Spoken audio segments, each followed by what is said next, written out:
everybody. I'm doing a quick sound check real quick just to make sure I'm coming in good.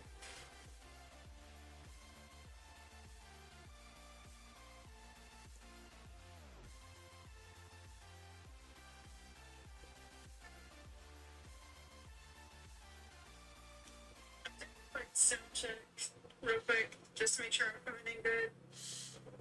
And it appears I am. Alright. Let me see, get the live chat up so that way I can notice when people are talking to me. So I'm gonna draw something different today. I am gonna draw Pinup Cthulhu. Cthulhu, I guess. I don't know. No, but like, so apologies for being late on Streme, but I was losing my mind because I keep seeing this, like, Twitch, like, thing for my friends where it's like, oh, hold on, let me go darker. Where it's a question mark throne. And it's like this little like gift giving service for like your streamer friends. And so I was browsing around and I was like, okay, well, what do I put on it? Let's just say I found a very fishy fin section that has had me in stitches ever since I discovered it. I have been laughing my and yes, I did put some of them on my wish list. Oh my god. I'm not an adult. I'm a 13-year-old boy. Anyway. Oh my god.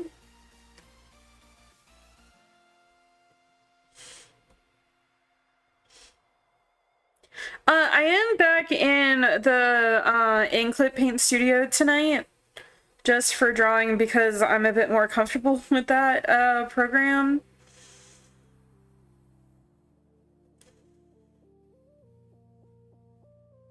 Then I am with Rebel. Not that I don't like Rebel, I still want to like play around with it a bit more.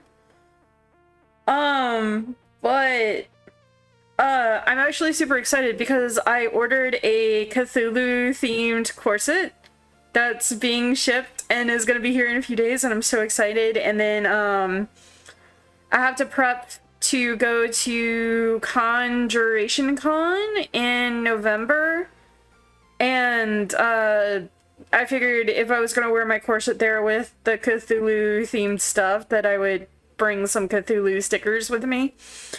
So Cthulhu. Cthulhu.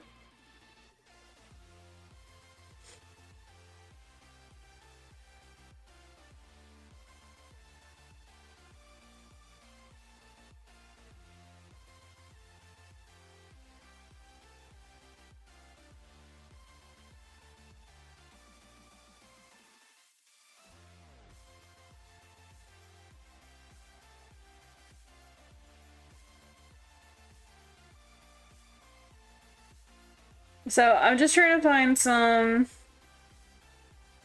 inspiration. That looks like it was AI generated.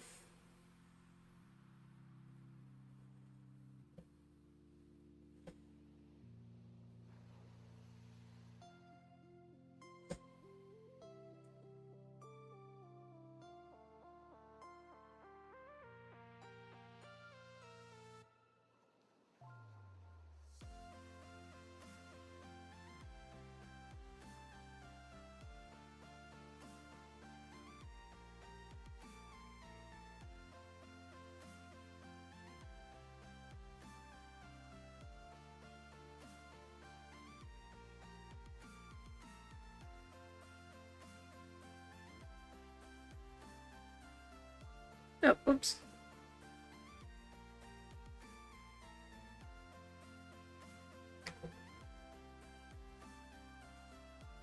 So I hope everyone's having a good Tuesday.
Ooh.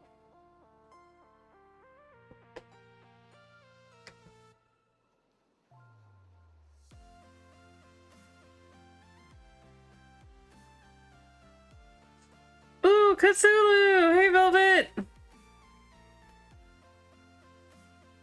Hold up, hold up, hold up, hold up.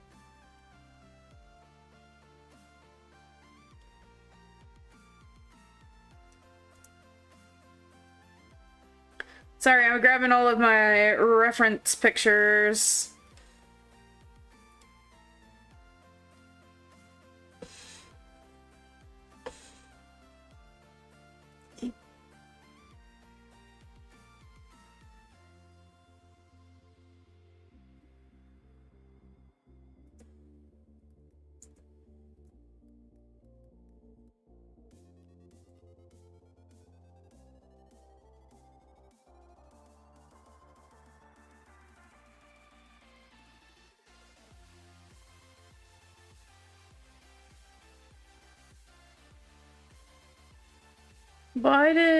Why did you come back on?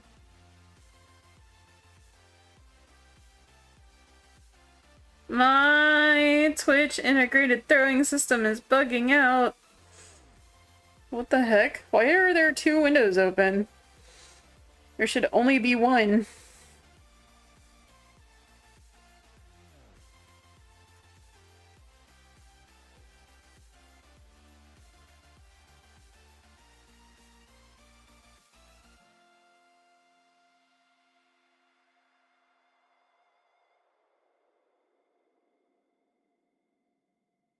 Thank you for the shout out. You're welcome, you're welcome.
I have no, like, idea what I'm gonna do for this. It's just gonna be vibes and good times.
Hmm.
like this arm is a bit fudged.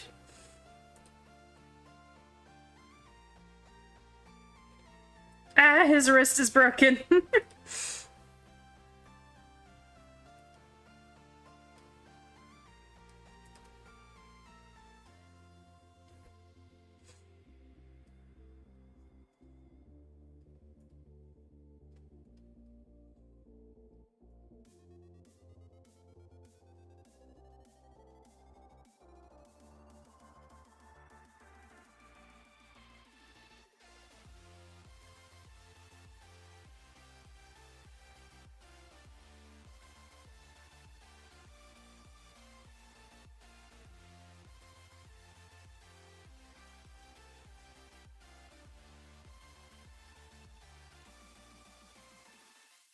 So guys are always, like, a bit hard for me to, like, draw. Because they're supposed to kind of be shaped like wine glasses, where their shoulders are supposed to be, like, wider.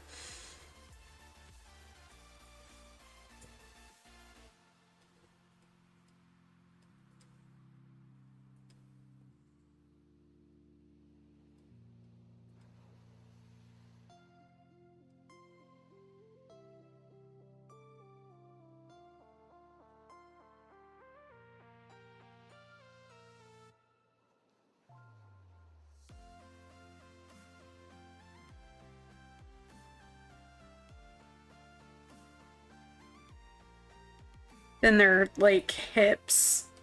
I keep wanting to do the thing I usually do when I draw women and make their hips either the same width as their shoulders or bigger.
Actually, I can just cut it off, like, right there.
His arm's a bit further away. Okay, hold up.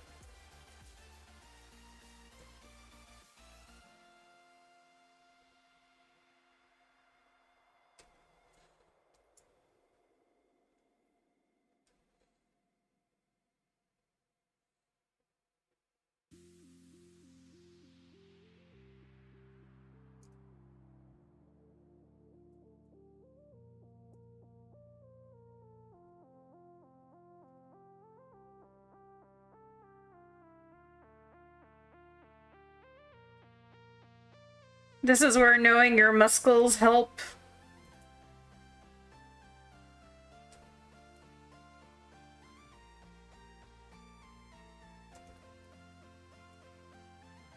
I unfortunately don't know mine.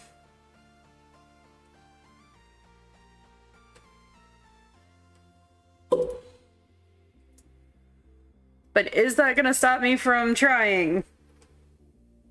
Kind of.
Actually, wait.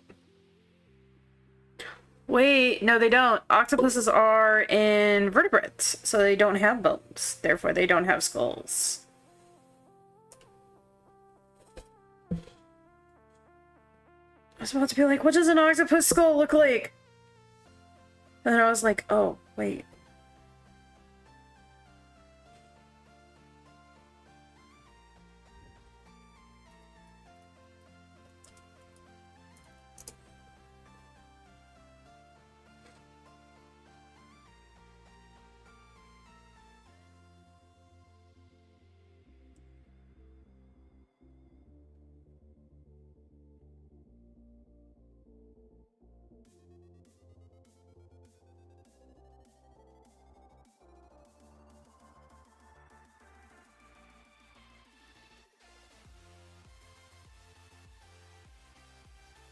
I mean, hold up.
Okay, well now that just kind of looks silly.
Wait, wait. Hold up. Hold up. Hold on. Okay, I'm gonna freehand this just because I hated how it was coming out. Trying to follow this pose, and maybe it's a skill issue on my part, but I kind of want to give him a crocodile skull for a face now.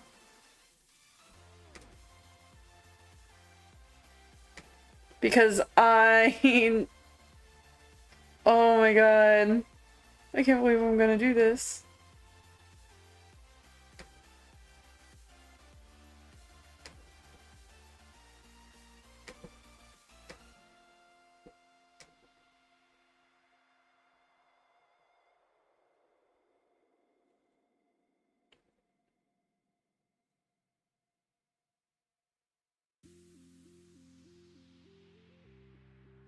Here we go. Here's what I was looking for.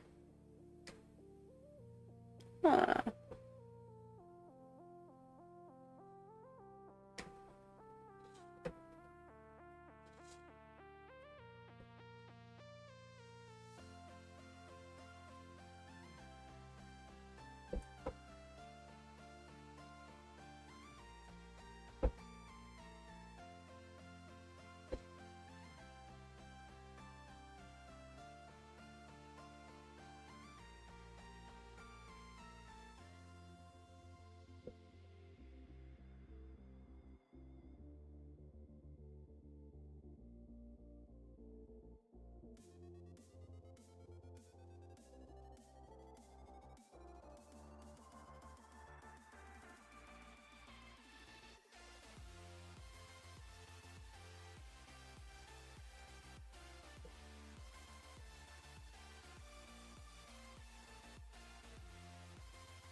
Nope.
Make him a big, thick boy.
No, phone! Come back!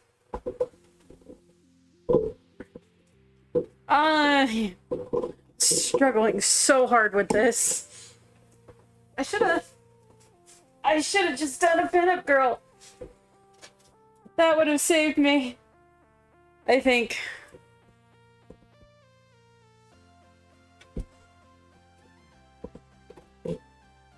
All art is struggle busing and not knowing what you're doing. Don't let anyone tell you otherwise. Don't let anyone convince you art is fun.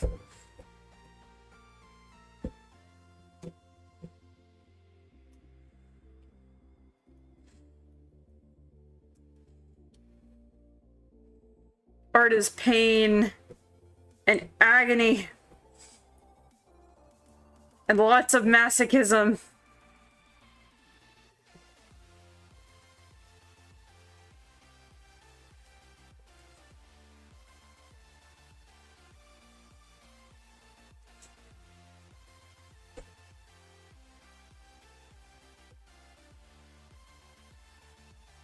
Oh, that kind of helps.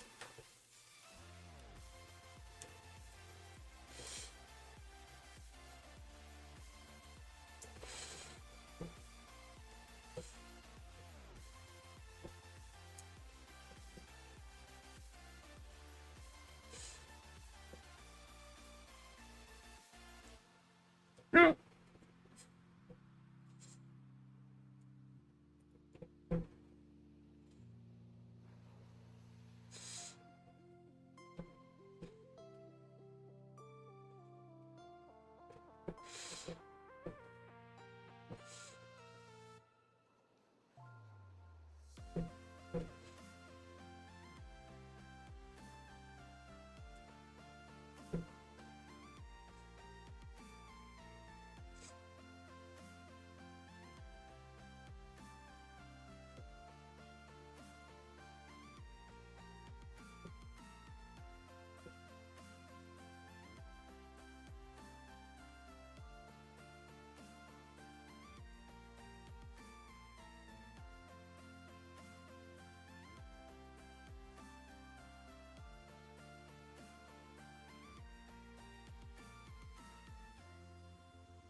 I'm, I don't know what to do with this arm.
I'm liking the design you're coming up with so far.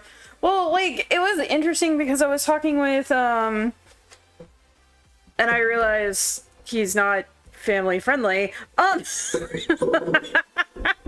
was talking with Yin earlier and I was like, I kind of want to do a Cthulhu design, for Klein. And she's like, that would be cool. And then she's like, do you think you could do like a deer demon too? And then I was like, well, what if I combine the two? And she's like, that might be a little too weird. And I'm like, maybe.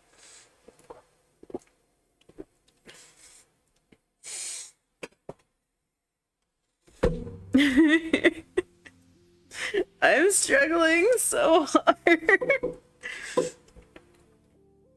I promise, it's like every time I'm like, family friendly, I'm gonna make something family friendly. No, that doesn't happen.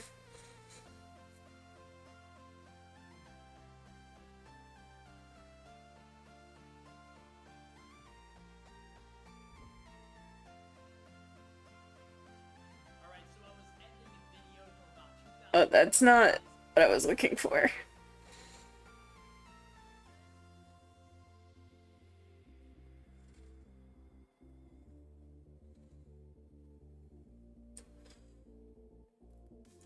Guy, body flex, pose, reference.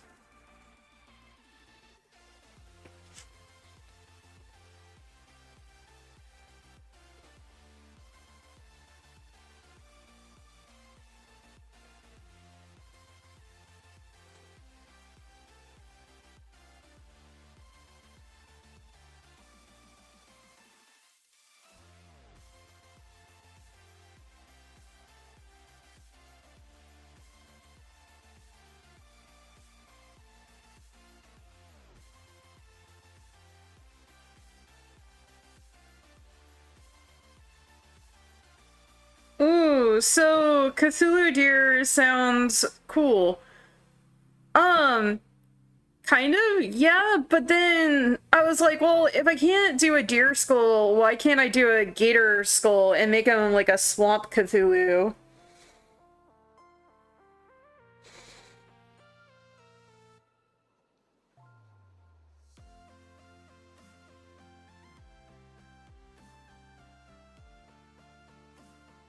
Oh. Wait. Wait, why did it disappear? Hold on, come back. I saw the perfect pose reference and I closed out of something and I can't find it. Ah.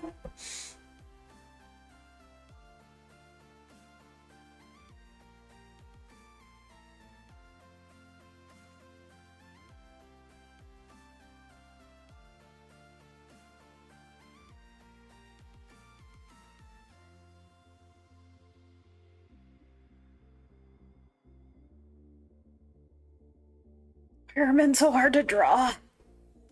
Why do I lack the skills to be able to draw?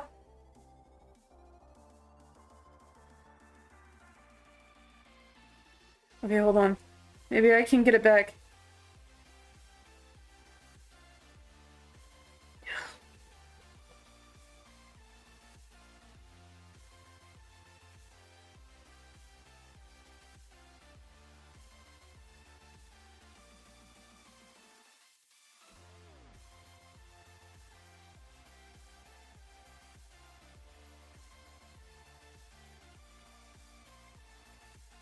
Here it is. Here it is. Oh, I don't know if I can draw that, but I'm gonna try anyway. Oh. Oh no. We're gonna attempt it. I make no guarantees or promises, but the attempt will be made. Okay, let me see. Oh. What is it? So it's... Okay, we're gonna put that all the way back there. Alright. So it's...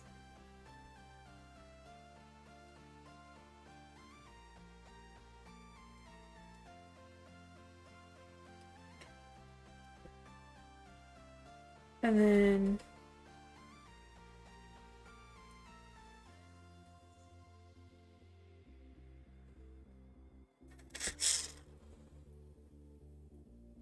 You're doing great, fan. You can do this. Okay, hold on. Actually, I don't think that's a good reference.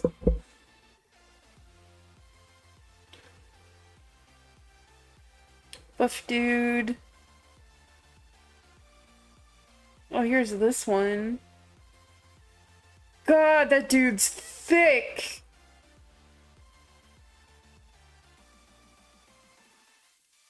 Oh, I'm gonna cry. A buff drawing reference. Please give me something good.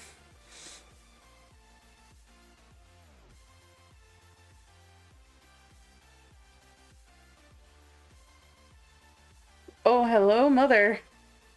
Okay, not exactly what I'm looking for, but thank you anyway.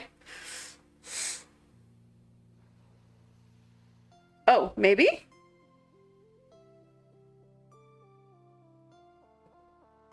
The angle's a bit wonked, but let me see.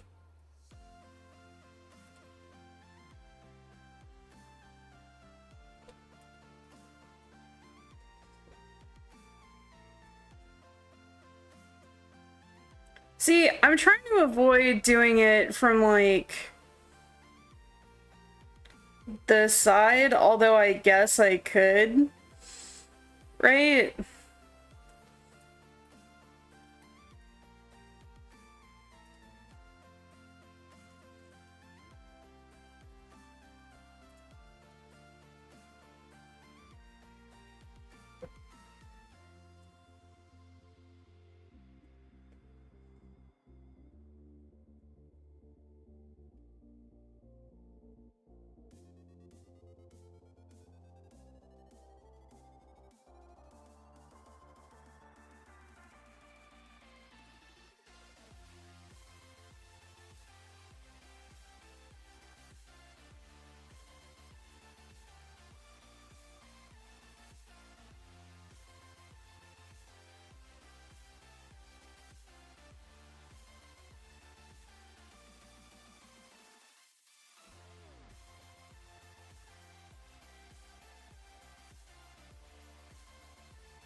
There's no way to make that work.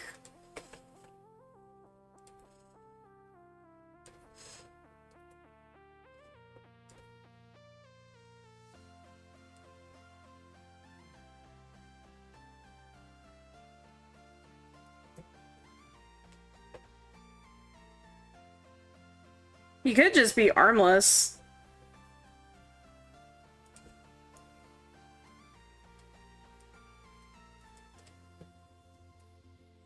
I say as a cop-out so I don't have to draw.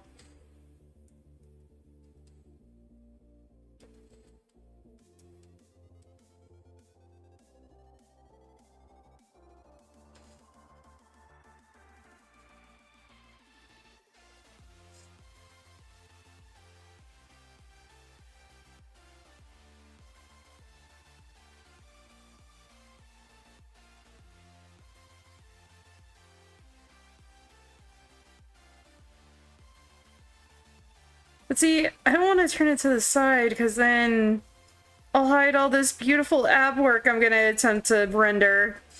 And I don't want to hide all my beautiful ab work.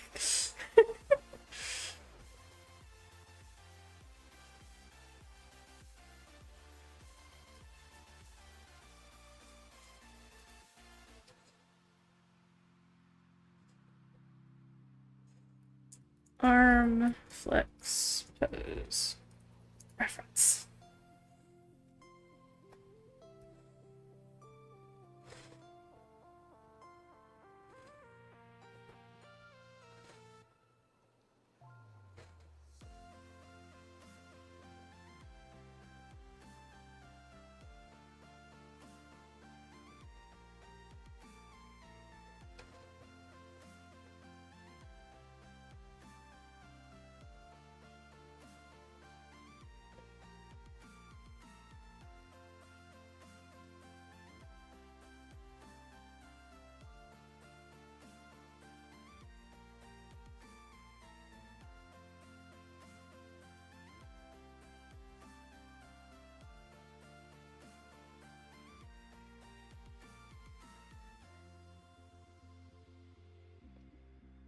Ooh, actually.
Promise, there's a method.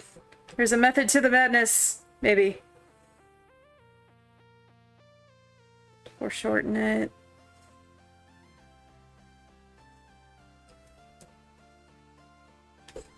Come on, baby.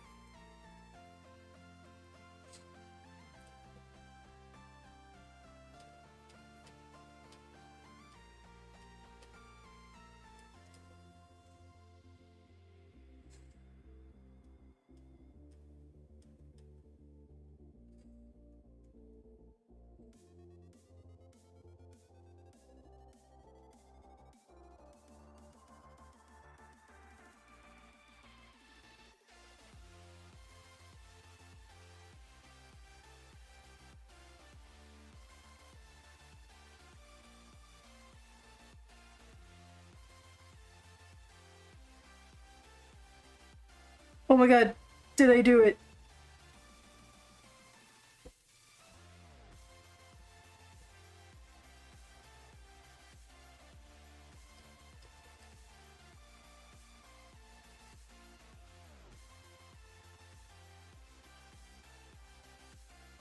Yes!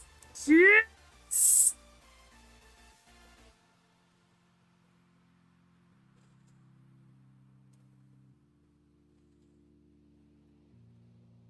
Wait, wait, wait, wait. Wait, wait, wait, wait, wait. Hold up, hold up, hold up, hold up, hold up. Okay, so. Oh, this is gonna be so good. Oh, this is gonna be so good. Wait, wait, wait, wait, wait, wait.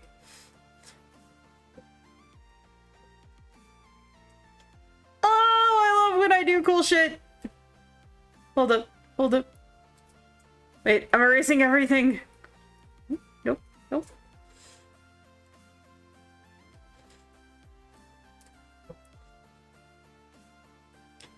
This is a tale of a man and a monster. Ooh, sorry. I've been seeing way too much Hunchback of Notre Dame stuff lately. Oh my god. Oh my god, this is gonna be so cool. Oh, this is gonna be so cool. Oh my god.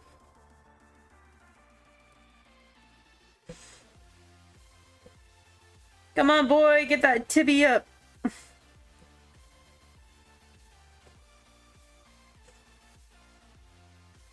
Come on, come on. Come on, stretch them tibbies.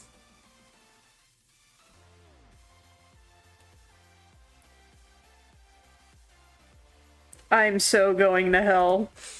But I'm going smiling! Oh my god.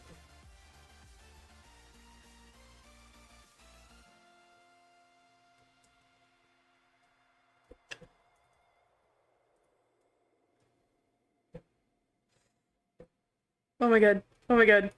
Oh my god. I'll fade that out a bit more, and then we'll put that.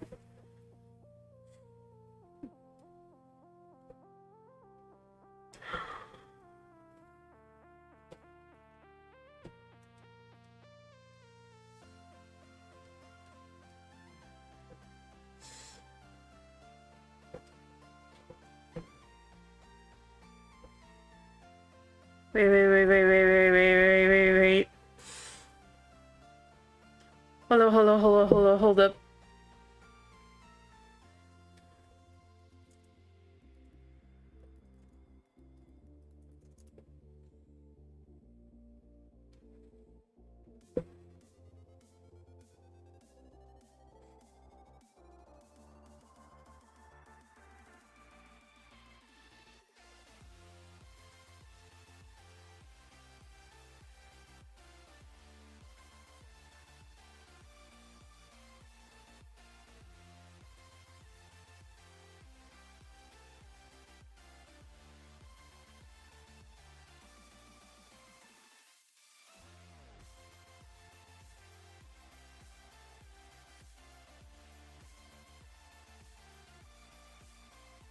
Oh, that's creepy.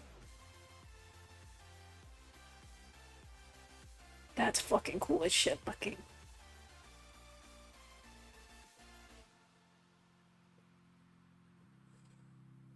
Sorry, I'm trying not to get distracted. Come on.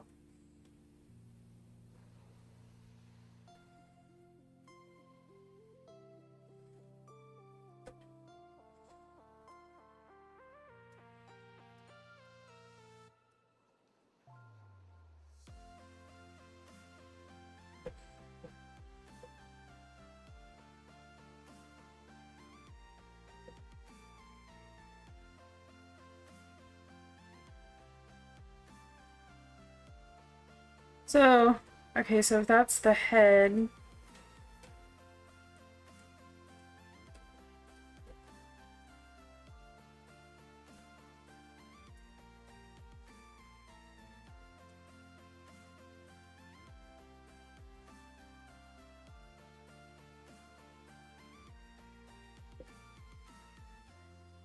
How do you draw a tentacle mouth open from the, like, sides?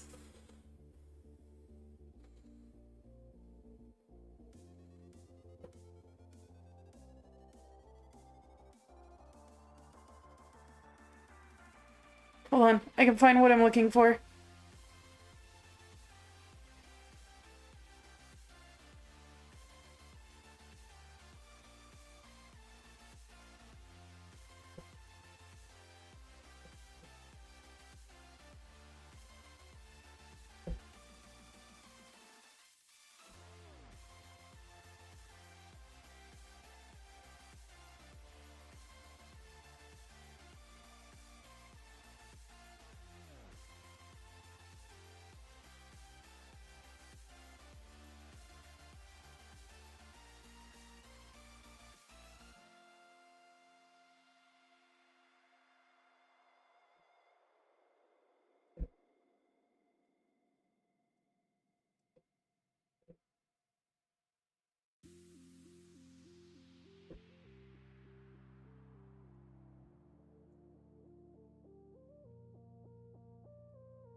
So it's kind of funny that I'm drawing this, and for several reasons, because like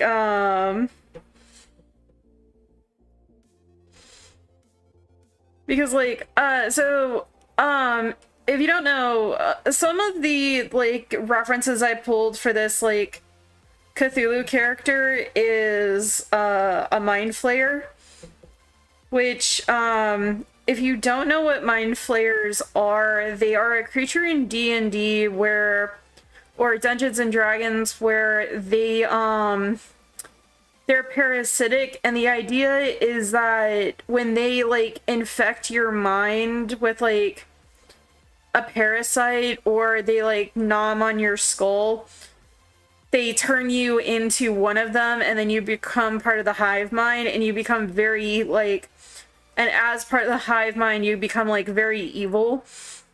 It's a very oversimplified like version of it, but like for years, right? For years, I looked at a mind flayer and I was like, I want to bang that. I told my DM, I was like, hey, you know, is it possible to bang a mind flayer and survive? And he was just like, no, there's no way to do that. I was like, what do you mean? He's like, well, they're a hive mind, and the hive mind becomes evil. And they don't really like retain any like individuality. There's a very like rare like 0.001% who might be turned into a mind flayer and retain their personality, but it's just not possible. Hey, Gordaflon. Haha, I walked into the perfect part. Hey, Fantaz, how you doing, friendo? How you doing? I'm getting to the story. So anyways, so for years, I had always made a joke that, you know, so also, if you don't know D&D, one of the classes you can be Bard, which is like a singer, musician, like artist or whatever. It's a common stereotype for bards that they like sow their seeds throughout like their journeys and basically bang anything with a heartbeat, right? And so for jokes, and because I was a little bit salty that my DM was just like, no, you can't seduce a mind flayer, I came up with this meme that is like, oh, you know, Bard, are you like, everyone's always on about, can you seduce the dragon or not? But if you're a true bard, you would be able to seduce a mind flayer away from the hive. You know, because, again, salty, right? And then Baldur's Gate 3 dropped. And, like, you know, it's largely inspired by Dungeons and Dragons and what have you. I think it is, like, a Dungeons and Dragons, like, campaign. Well, anyways, not to, like, spoil it for people who haven't played it, but one of the romanceable characters is, you guessed it, a mind flayer, and someone posted a clip on TikTok, and the moment I saw that clip, I grabbed it, I sent the link to my DM, and I said, it is canon if Baldur's Gate 3 allows it. And he got real quiet, and he was like, you know what? Alright, you win. You can seduce a mind flayer. It's gonna be really tricky, but you can do it. And I was like, yes!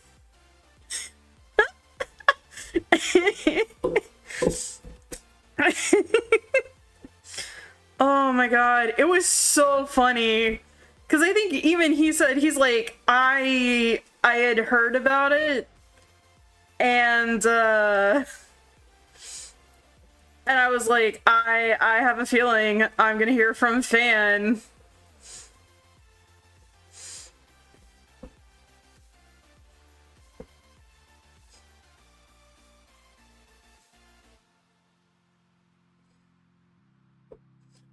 And, yeah, so...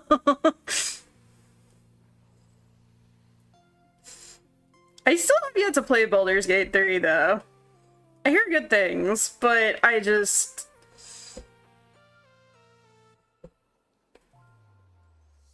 I know who I'm romancing if I join.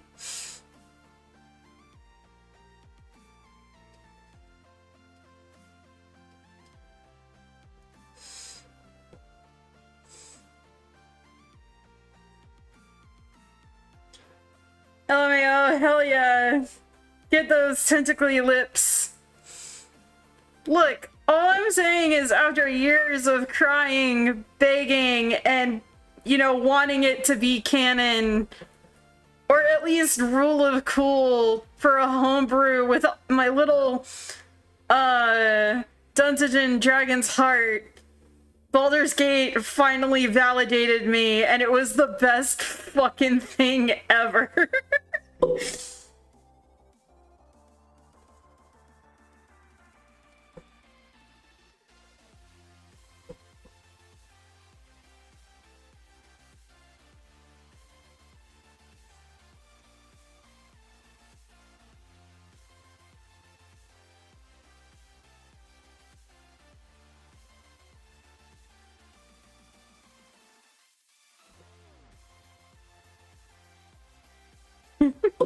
1010 would suck face with Mind Flayer. Okay, but like that goes into like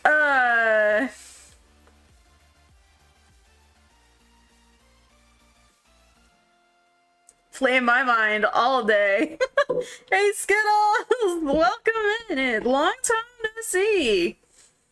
How you been? God, we have so many cool peeps in here tonight.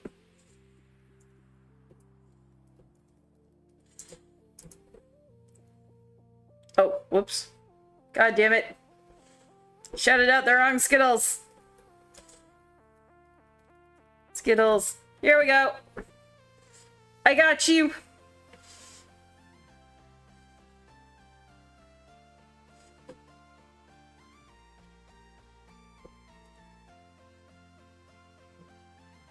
I saw you here Friday.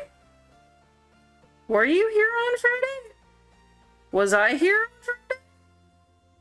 I can't remember anymore. I have depression now.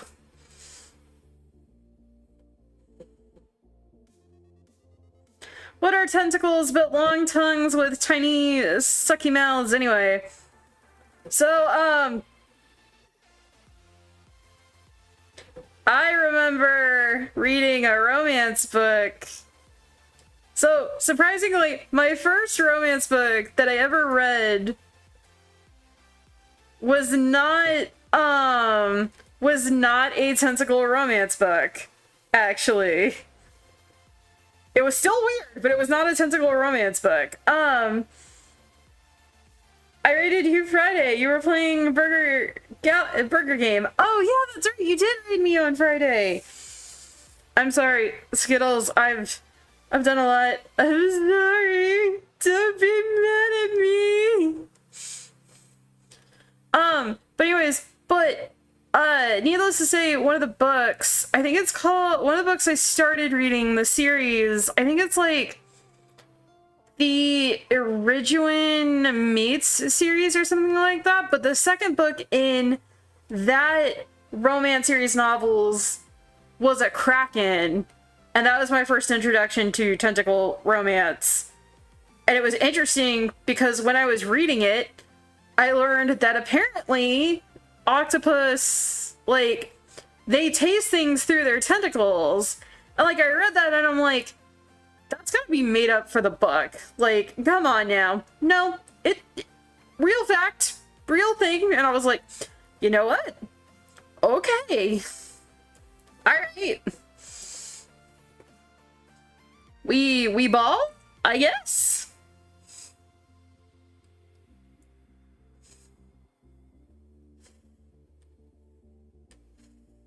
So, yeah.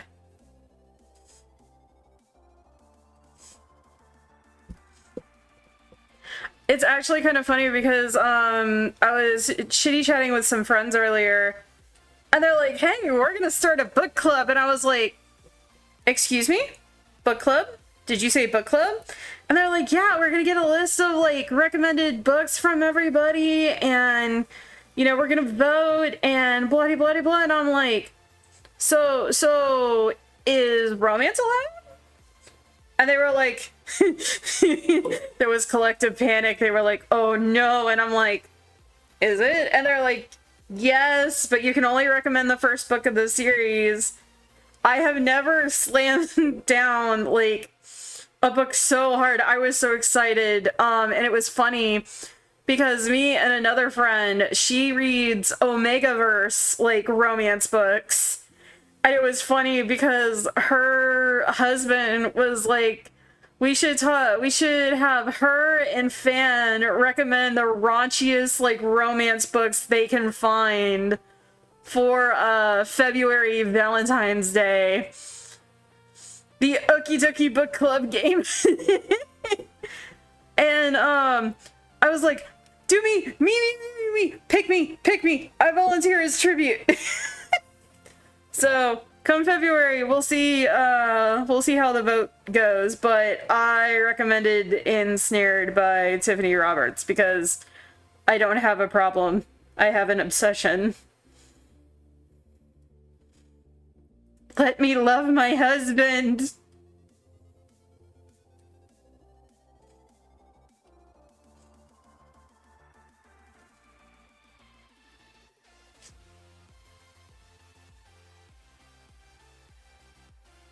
Which I'm also trying to get a friend to plan a trip to go to Monster Erotica with me. And she's like, I mean, it would be cool, it would be a fun experience, but like, I need to like make sure that I have, you know, money and stability and this, that, and the other. And I'm like, but will you please go with me? And she's like, but I really want to make sure I have, you know, like, money in this time of uncertainty as I'm trying to like do the convention circuit. And I'm like, well, we don't have to go this year, like it can be like in a few years. And she's like, we'll see. And I'm like, okay, but will you like make an effort to go? And she's like, well, you're asking me to commit to going. And I'm like, I'm asking you, like, will you actively, like, plan to, like, try to go with me? Because knowing you, you'll find an excuse to, like, try to get out of it. And I'm not having it. And she's like, well, I gotta make sure, you know, like, I make enough money. And she's like, I mean, it sounds like an experience you'd really enjoy. Like, why don't you, you know, go by yourself? And I was like, okay, but it's in Baltimore. I don't know anybody there. And she's like, yeah. And I'm like, so I can't go by myself. And she's like, but you could have so much fun going by yourself. And I'm like, but I want you to come with me. And she was just like, okay, but I can't make any promises or guarantees that I can come with you. I'm like, but please? And she's like, we'll see. And I'm like, but please? And she's like, we'll see.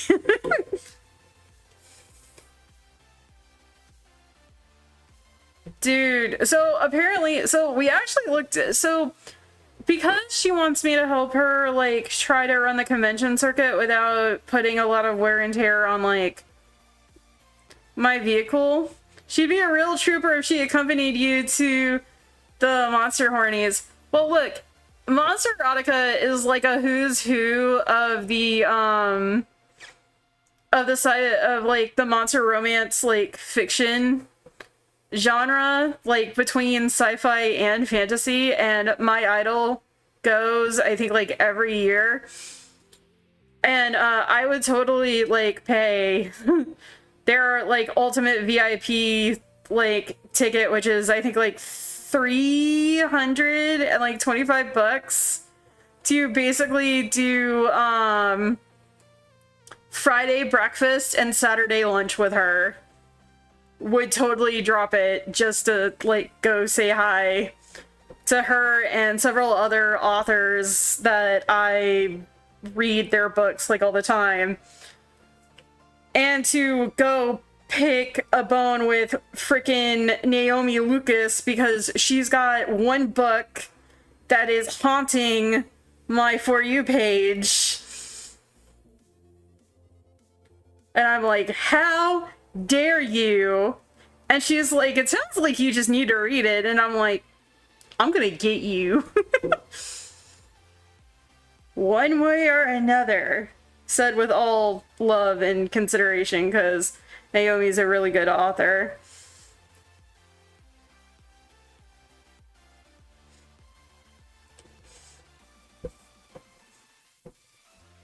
Don't ask me why I drew in all the teeth, but yeah, no, if I go to Monster Erotica, I don't want to go by myself. Like, I want to take somebody to go with me and go have like a good time up there and not be looked at judgingly.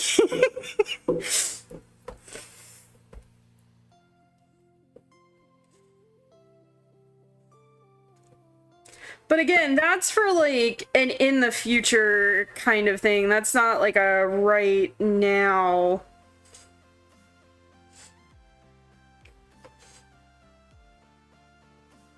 Actually, I think I inadvertently fixed my art lean with him. So I think he's pretty okay.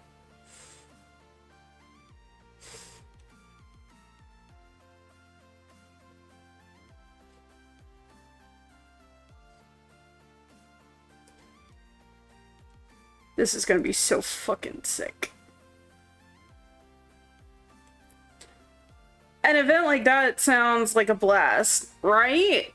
So they only sell like a certain number of tickets, and you can only buy 2 per like individual to go. And apparently they sell out like extremely quickly. Like, I think they sold out, because I remember seeing Tiffany had posted something about making sure that you got your tickets, because they sold out within, like, 5 minutes of opening the, like, registration. So, it's gonna be a fight.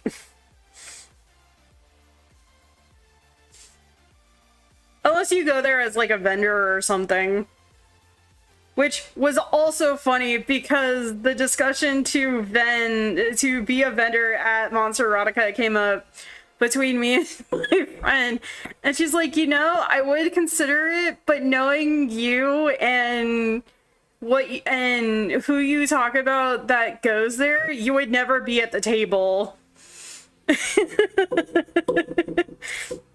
You would never be at the table because you'd be running around saying, like, going to all of the, like, people and basically being a creepy fangirl that just can't words.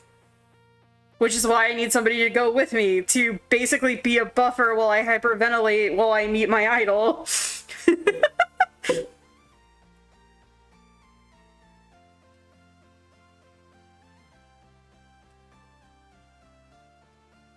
And all of my favorite authors.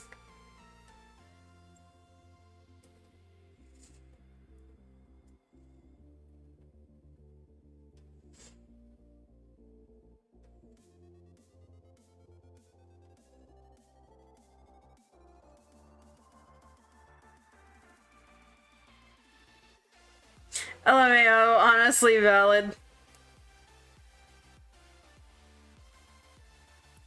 But again, that's something I'm not really gonna like worry about for right now, because I'm still trying to get like the sticker stuff in order and get my prints up, and I'm thinking of doing so I bought a couple books on classic like pinup cartoons from like the prolific artists of like Playboy and Humorama. I have I have the names of the books. Hold up. Hold up. And I got them last night, by the way. By the way, Skittles, you woke a sleeper agent. I hope you're happy now. So I got the art of Bill Wenzel and Bill Ward, and there's another one that I want to get too. But basically, I'm looking at them for inspiration because I'm thinking of doing a subscription a monthly mail subscription pin-up print to send to everybody who subscribes, because I've been seeing a lot of, you know, you should start your own like mail subscription service, and I've just been big into pinup. So Skittles is like, what did I do? Okay, so for reference, so a while back I was doing a gesture study drawing, and then I took one of those drawings and I made a ramen haired pinup like Oni girl, right? And at first I didn't realize it was pinup, but then Skittles called her pinup, and then I had done several other characters that were also very pinup-esque, and Skittles called them pinup. I was like, huh, okay, you're kind of right. I kind of like thinking of them as pinup. So I kept drawing more and more, and then I was like, well, actually, why don't I study, you know, pinup cartoons from, like, Playboy and, you know, like, magazines of old. Or, I think they're still, I say old, but I think they're still, like, active. So anyways, so I started doing, I just thought that's what you're doing the entire time. Well, anyways, fast forward, so I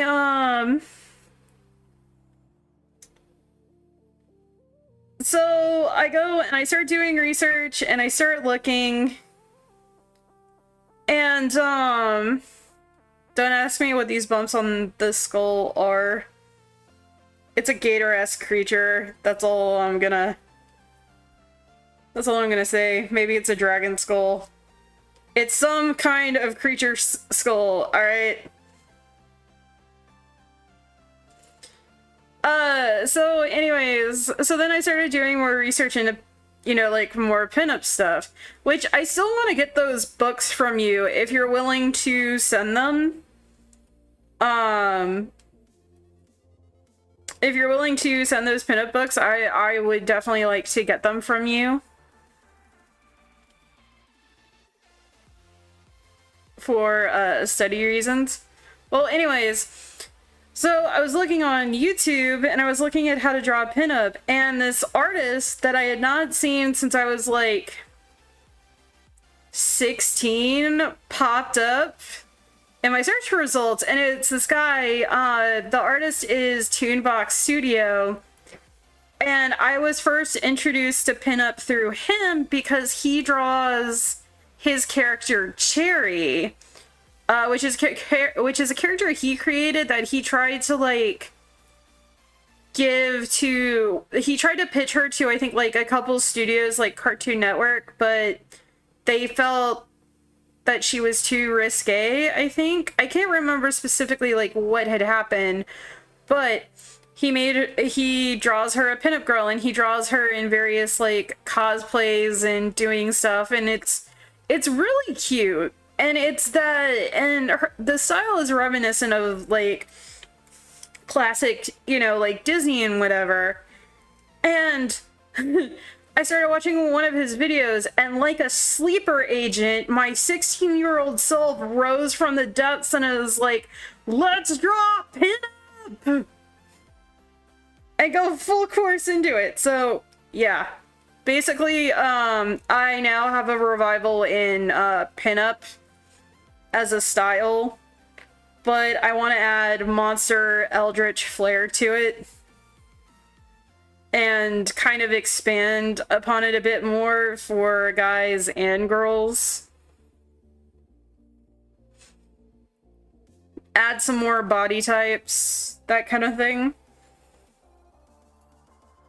basically I'm putting my own creative flair on a nudie genre, I guess, or nude-esque genre.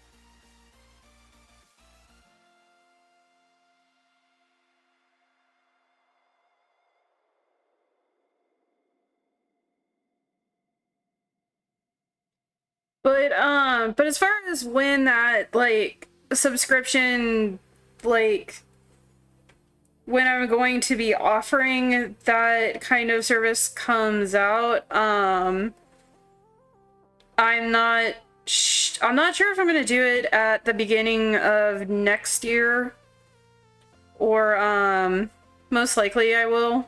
I'll start in January. I mean, I could technically start it this year.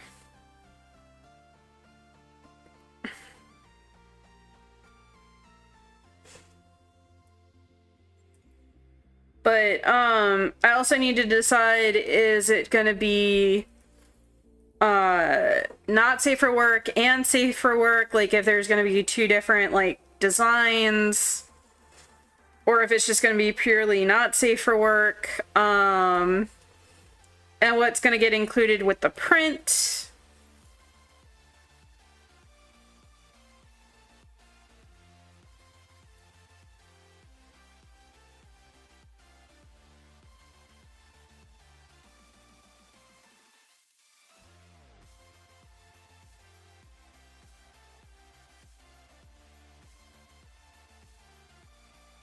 So we'll see. There's lots of stuff that's that I have in the works. Also, I gotta do actually I don't think I can do it this year because I gotta do the like I'm doing the Weirdtober drawing challenge, or at least I'm going to attempt to. It's probably gonna be late. But it's 30 days of drawing, and I want to do my my like comic, or rather concept work for my comic, so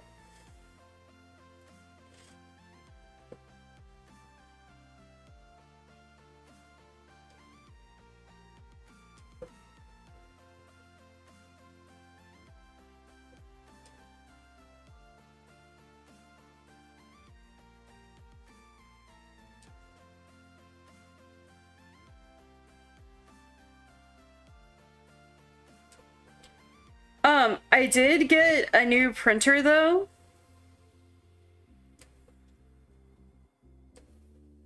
So I've been printing like crazy the past 2 days, and I plan to get product photos done tomorrow for my stickers.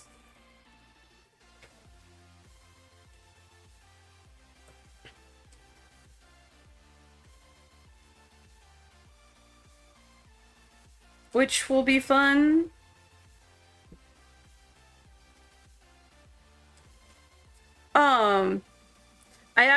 I was having problems with my silhouette cutter for whatever reason. My Eldritch Potato Girl wouldn't cut correctly. And I didn't understand why until I changed the depth of the blade. And I also grabbed a strip of LED lights to basically like light where the blade sensor is, so that way it can sense the where the registration marks are and cut correctly.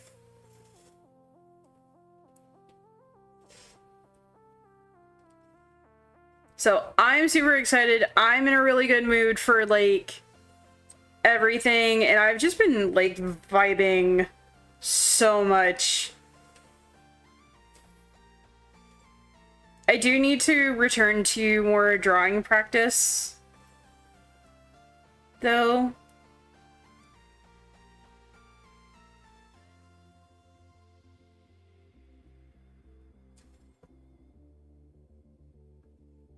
But overall, things are looking up.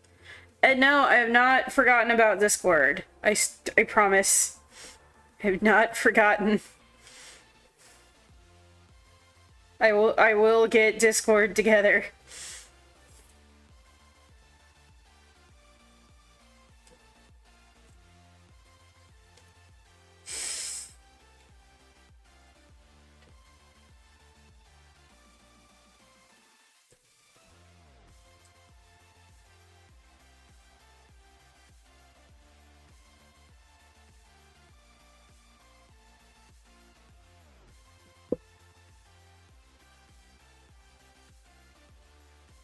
I appreciate everybody's support and patience.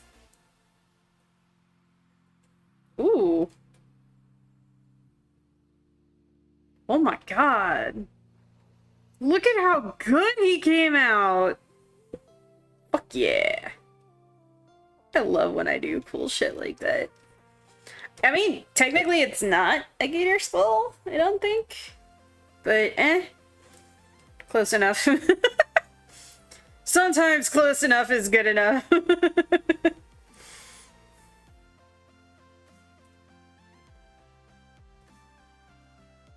Discord is a huge project. I still have to organize mine better.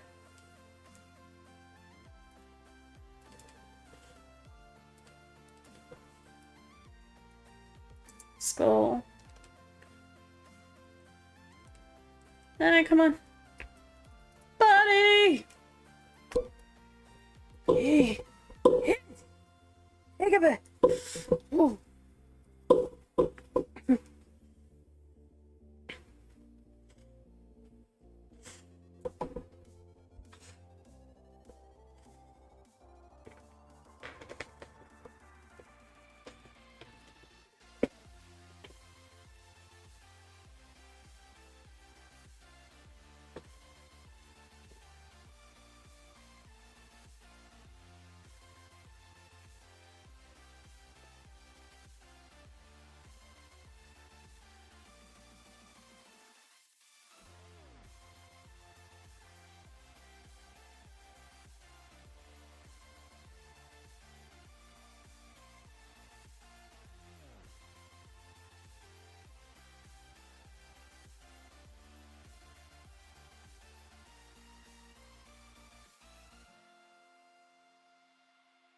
I still can't believe in February I'll come up to like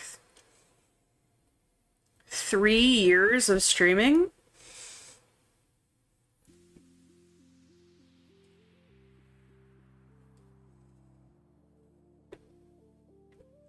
That's kind of wild to think about, honestly.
I feel like the movies should be bigger.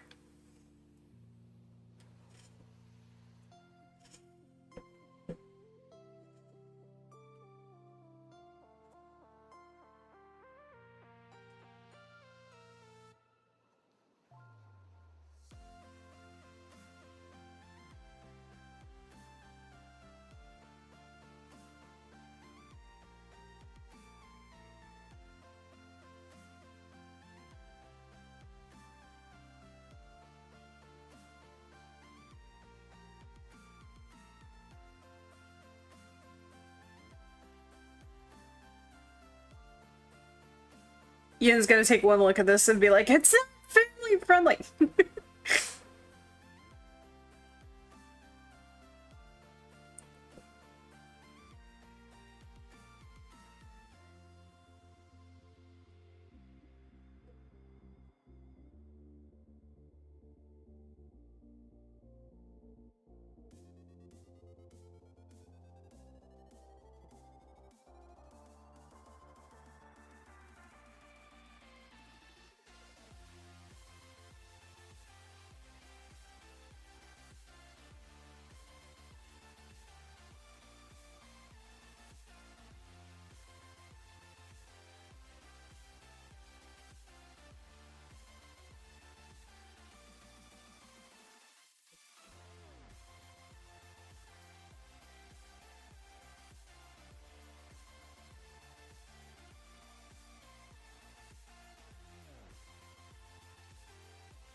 Come on, Taco! Save me!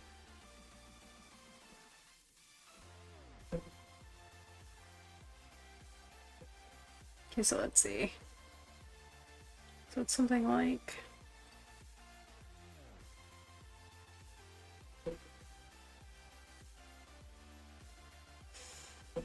I don't even want to organize it so I get it.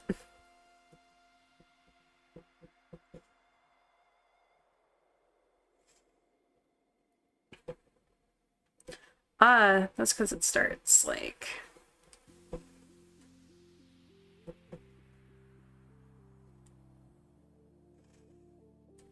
kind of up here?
He looks kinda angy.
Actually, I'm going to do the hand on a separate layer. Just so that way I can, like, kind of make it a bit size accurate.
I'm trying to do way too much at once.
There it was.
No.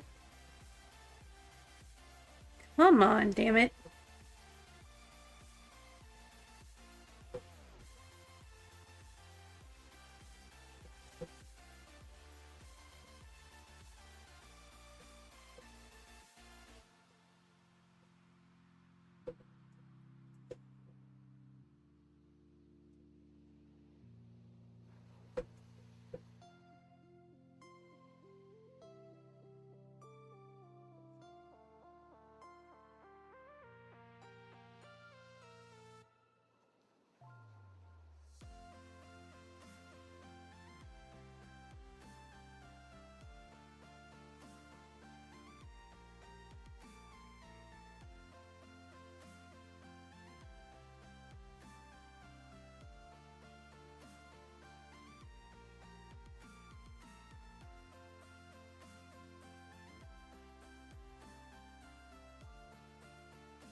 You, come on.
Alright, that's like the best I've got.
I mean, that kind of works because it looks like it's coming into, like, the foreground.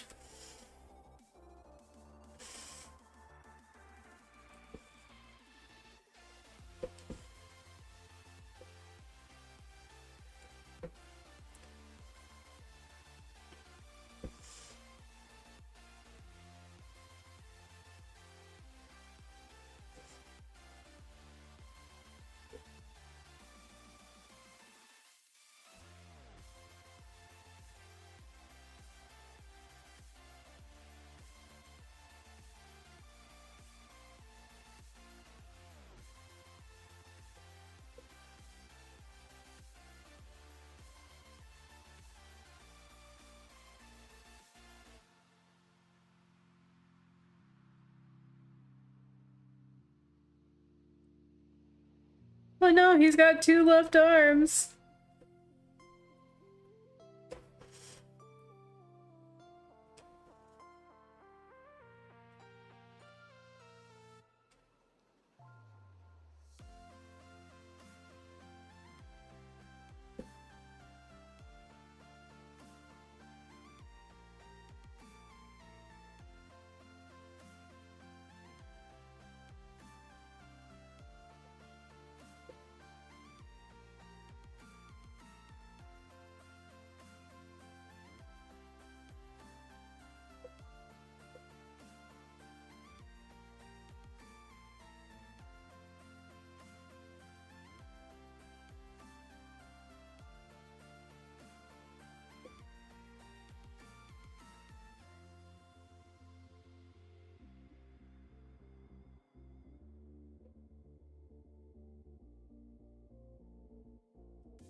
Actually, I don't think that hand would be showing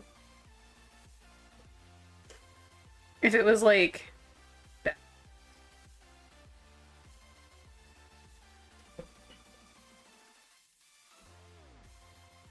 Maybe just the hand part? Oop.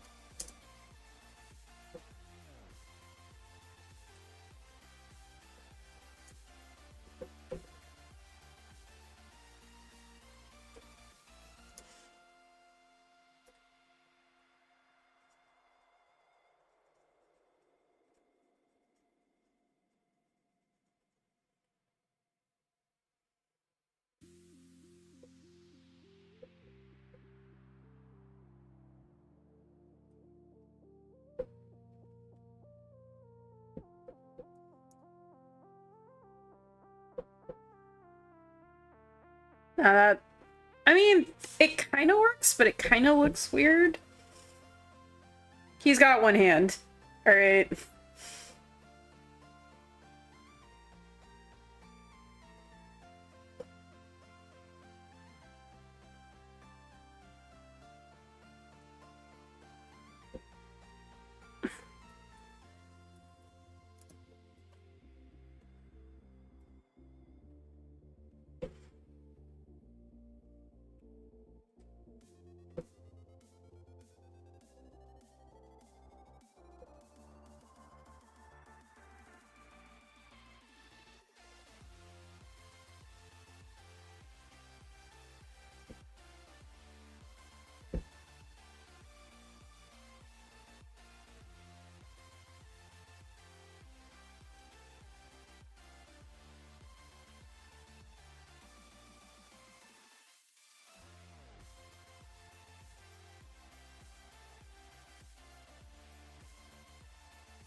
Phantas needs a sushi game.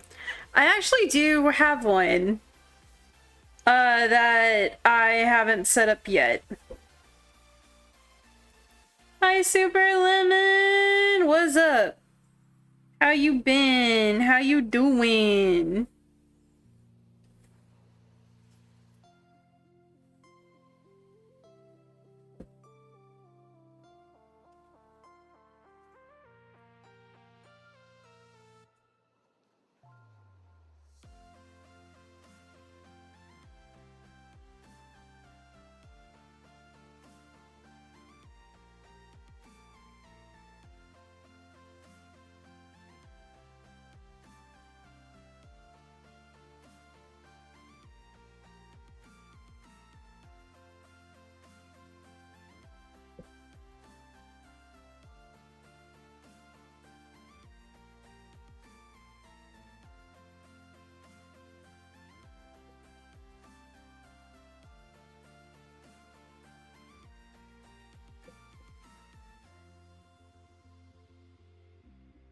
No, but I have stuff to make Strem more engaging.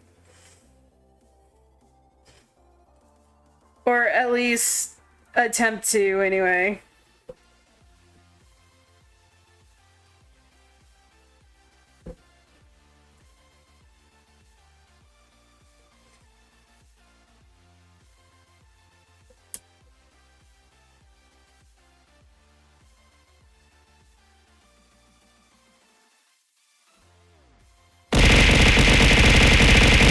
Ah!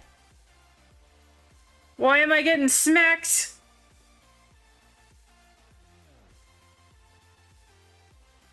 Why you attack me? I thought you were my friend. Friends don't attack friends.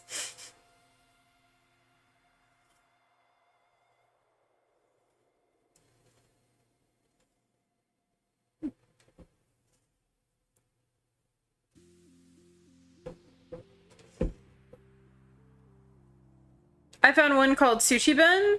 I have one that's conveyor belt sushi fish. Send me Sushi Ben. That sounds like fun.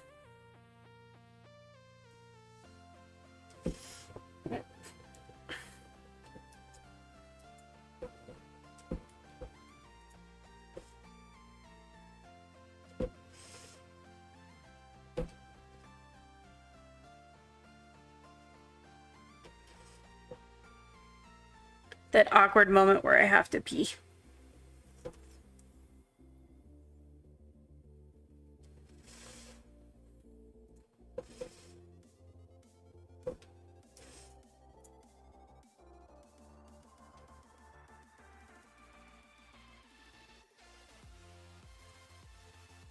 Okay, I can't concentrate because I have to run to the restroom. But enjoy this crocodile skull dragon thing, maybe.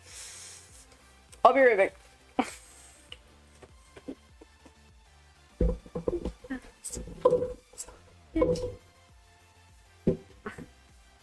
What are you doing for Spooktober? Oh, give me 1 second. I will tell you.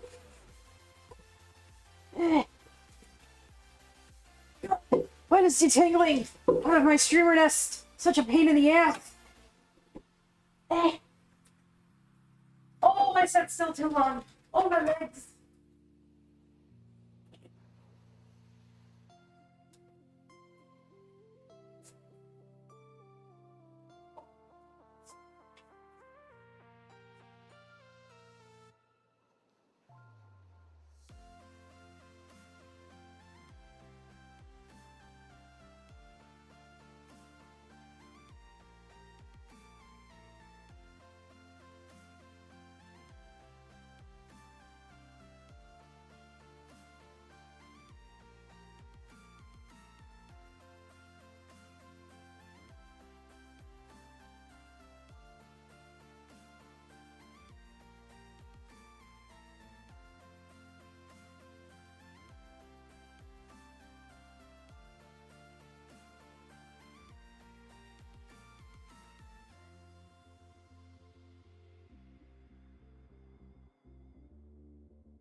Oh, come on. Oh, come on. Come on. Alright, ready, and sit.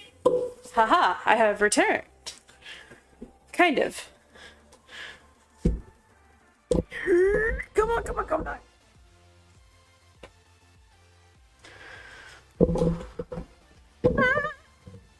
Everything's falling. The sky is falling. The sky is falling.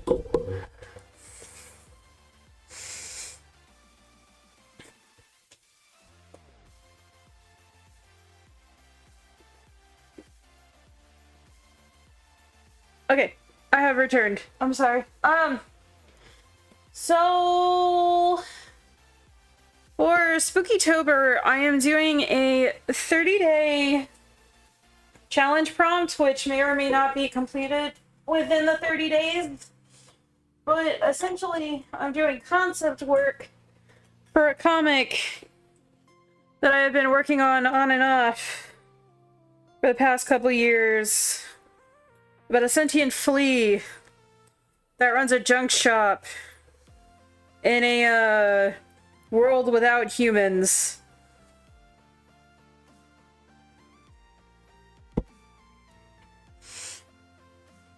Like, hold up. I can actually pull out the page I did do, because I did complete a page, like, early in September, and the idea was I was going to basically be pre-recording myself drawing all the pieces and then have them scheduled to come out on different days in October. And what happened was my account got hacked. And so I stopped doing that because I got depressed. But let me find it, actually. Food sticker, print, stickers, in Cosmos.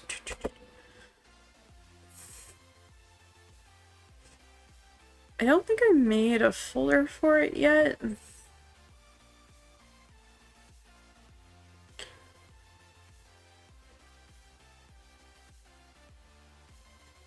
It's not in comic drafting, I don't think. I think I labeled it its own thing. Patreon.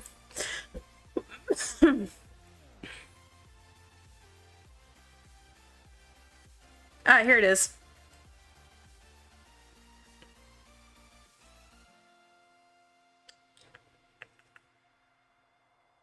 So this is Forbidden Knowledge, which is the first prompt in Weirdtober. And, so the idea is that, this, if I thicken up my pen,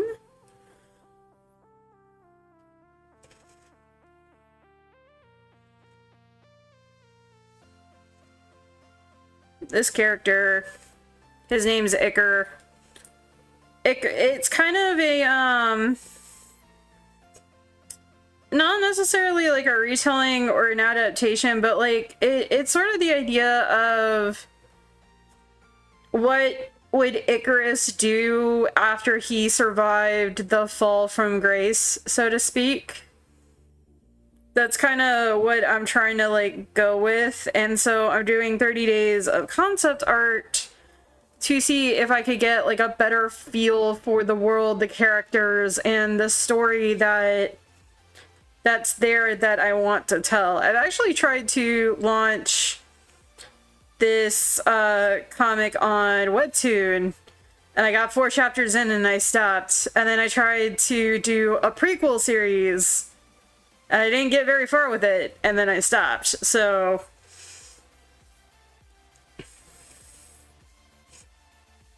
yeah.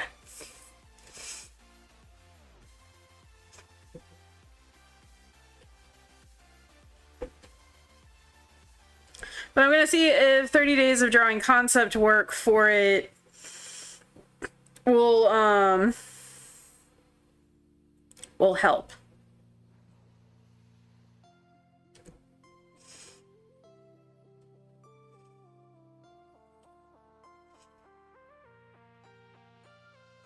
And then I'm gonna watch, like I do every year, I watch Nightmare Before Christmas, and I watch Addams Family, the like Addams Family TV show that came out like back in the, I want to say like 60s? 50s or 60s?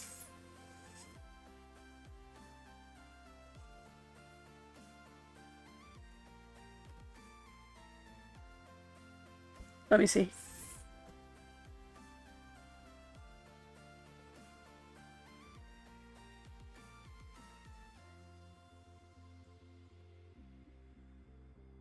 Oh, this looks interesting.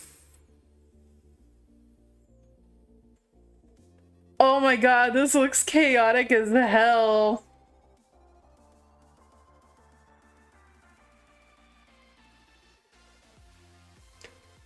Oh, they also made a Goblin Cleanery? That's cool. There's, oh, hey, oh, hell yeah, those are great spooky season options, right? So it's actually interesting. So I... So the original, like, watching the original, like, Addams Family TV show is kind of fun because, in one episode they get a computer, right? And... Oh, and the episodes are in black and white, by the way, too, so that also makes an interesting, like, TV experience. But anyways, but in one of the episodes, they get a computer, and the idea is that the computer, like, predicts what stocks they should, you know, like, invest or, like, how they should bet. And it's funny because the computer literally takes up an entire room in their house. And you watch it and you're like, there's no way. Like, computers are not that big, right? But back then they were, because computers were still relatively new. Like, they didn't even have, like, you know, like a screen. So, like, when you see it for what it is, when you see how far, like, technology has snowballed since, it kind of leaves you reeling like you were kind of like smacked in the face. But no, there are just like really good episodes. Like, my personal favorite is the one where they get a new neighbor and Mr. Addams is like, you know, he's very neighborly, even though his neighbors are terrified of him. He's very neighborly, very friendly. And so he tries to, you know, be a good neighbor, and like him and Morticia are like, hey, welcome to the neighborhood, and it's just scaring the crap out of him. And so what the guy winds up doing is he goes to Mr. Addams and he's like, hey, Mr. Addams, I'm sorry, we can't be friends anymore. My job is transferring me to China, and unfortunately I have to move. And it's just not, like, a good fit. And so, Mr. Addams, upon hearing that his best friend, quote-unquote, of the week is moving to China for a job transfer, what does he do?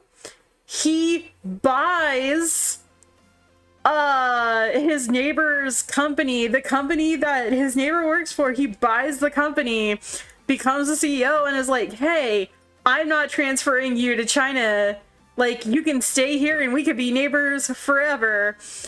And his neighbor is just like, really? Wow, that's great. And then they wind up like running away in the night. And the Addams, because I think they were also like discussing, like they were newly married or something like that. And and the Addams are like, oh, they must have gone on their honeymoon in celebration of not having to move to China. But like, that just shows you the kind of like friend Mr. Adams is to like people he wants to be close to.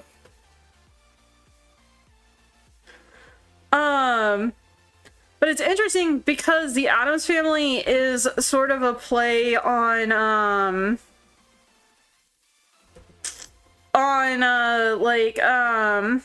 it's a satire of the American way of life at the time, and I would kind of argue it's a satire on the way of American life now, because Mr. Adams and Morticia, you know, they love each other dearly. They have open communication in their marriage. Like, their marriage is hashtag romance goals and marriage goals. And Mr. Adams loves his kids so much that he doesn't want to send them to school. Like, he doesn't want to be rid of his children. And yes, they're spooky and ooky and creepy, but they're the Addams Family, and they're a very loving family, and they encourage their children. And it, how do I explain it? It's become interesting to see, like, over the years how they've kind of evolved, especially when you notice that there seems to be ever-rising conflict between Wednesday and Morticia, especially in newer media, where it seems like Wednesday wants to pursue a more quote-unquote like normal and suburban sort of lifestyle, where, you know, she wants to be part of Scouts, or she wants to like wear pink or what have you, and Morticia is very much against this. Morticia is like, no, you don't want that. That's what normal people do, and this, that, and the other. When, if you were to watch them from the original series, like, Morticia would be like, of course, darling, if that's what you want to do, we'll support you unconditionally 100%. Now, this is just based off of criticism that I've seen, mind you, when it comes from, like, the most recent, like, 3D animated films that have come out, but it's more noticeable, I guess, in, like, Netflix's Wednesday TV show, where it seems that Wednesday and Morticia butt heads a lot more. So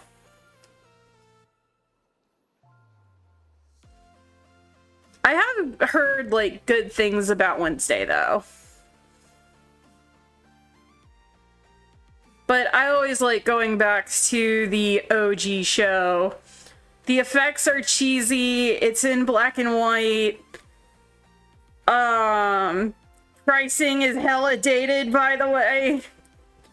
Like, I think Mr. Adams spent a total of, like, 10 cents on, like, a sandwich and a can of soda, and that was his lunch one day, and I was like, oh my god, I can't imagine lunch being 10 cents.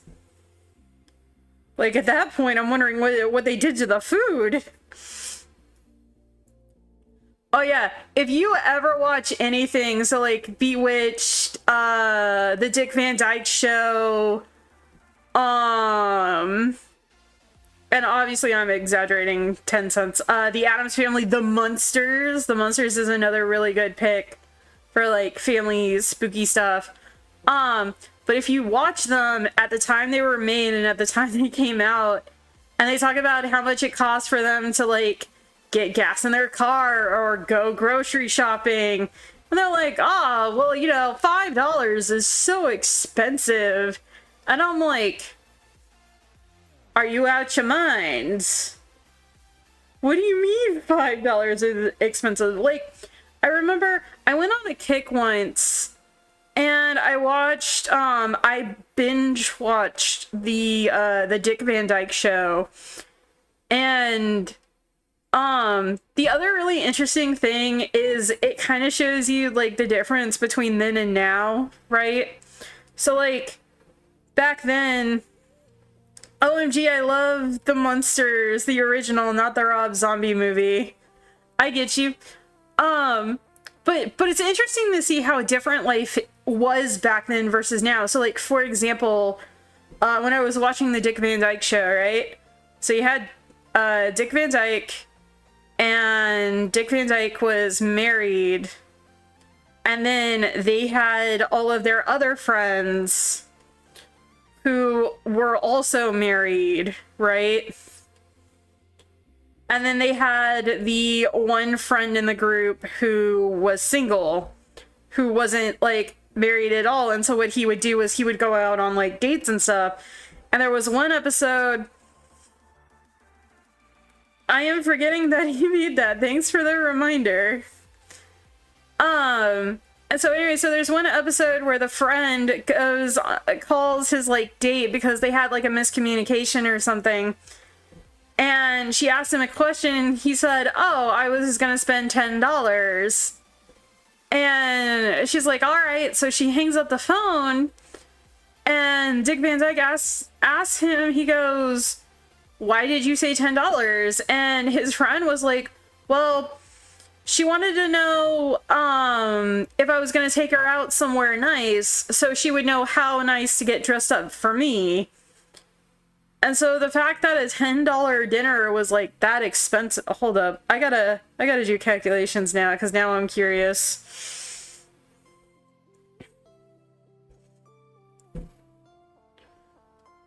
$10 in 1960 versus now. Okay, so to put it in perspective, his friend took his date out for $109 in today's money. Like, they went to a schmancy restaurant. Right?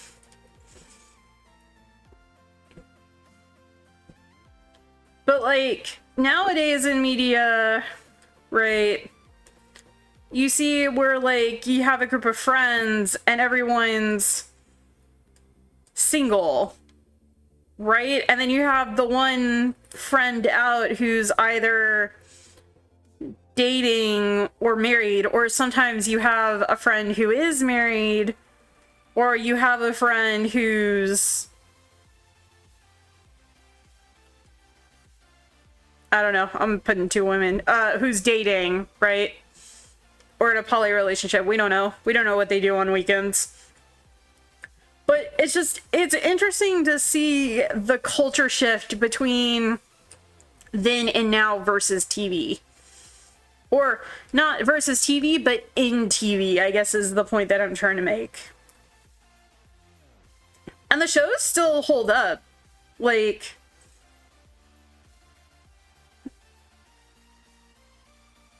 the effects are cheesy as hell, though.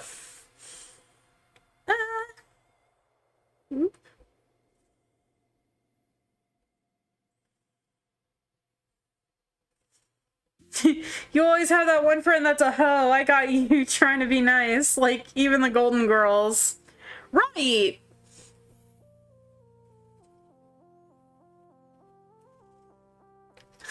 She wasn't a slut, Branch. She was the slut. The grand poopa of sluts. I'm sorry. Am I really going to erase all of my pretty teeth work? Maybe. We'll see.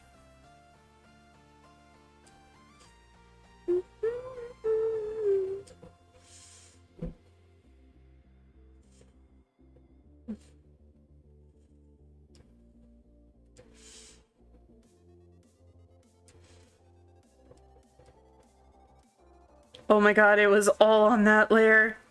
That's kind of low-key depressing, but I'm not gonna think about it too hard.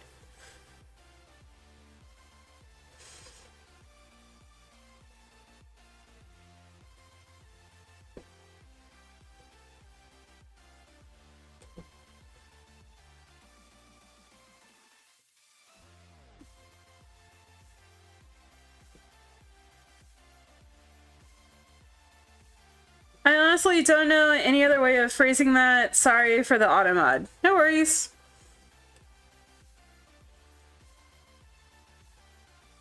And of course, I gotta give him clothes. Nope, nope, not what I wanted to do.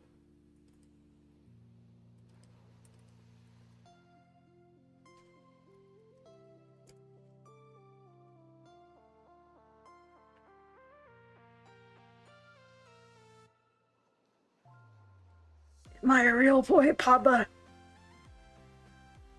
God, he actually looks really good. And this is before color, by the way. I am very low-key impressed with myself. Very low-key impressed with myself.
Oh.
Oh, that tank top's holding on for dear life.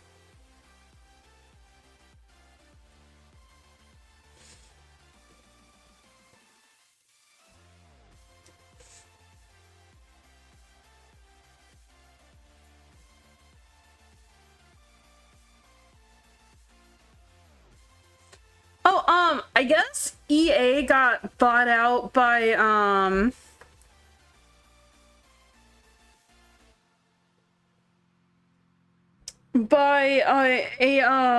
an Arabic company. So I guess EA is going Middle Eastern?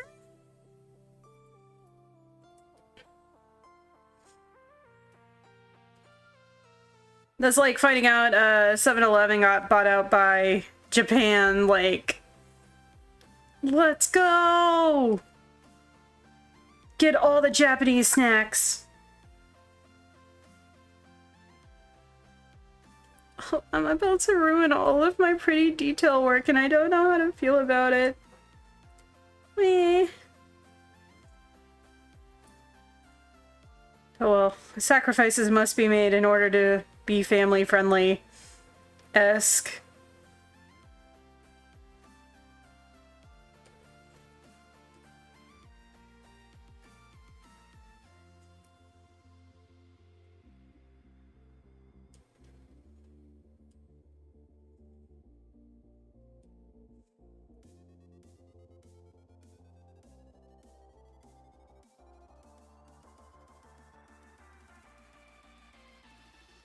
7-Eleven sounds right, though. I can see that one. EA, though?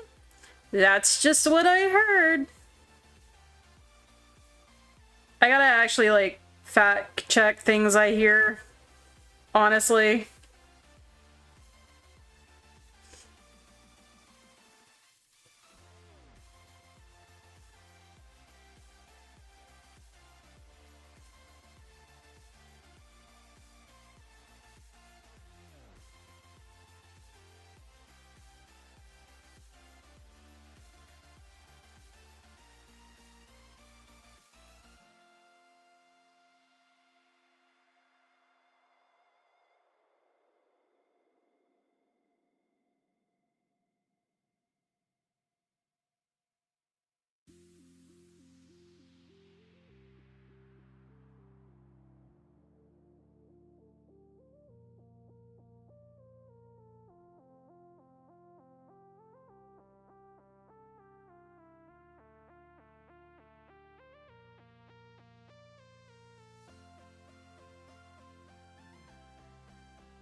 I don't want to hide all of my pretty work.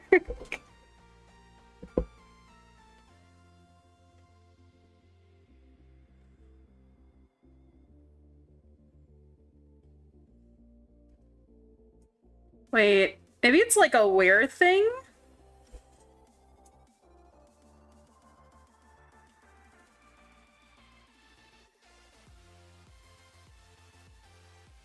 Hold up.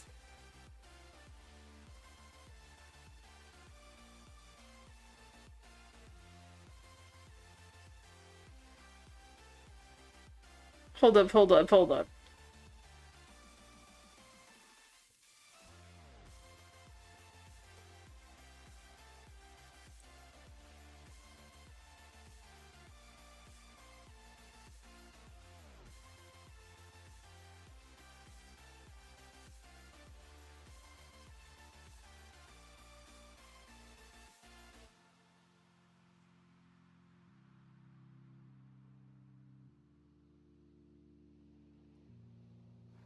Oh my god. I am a genius.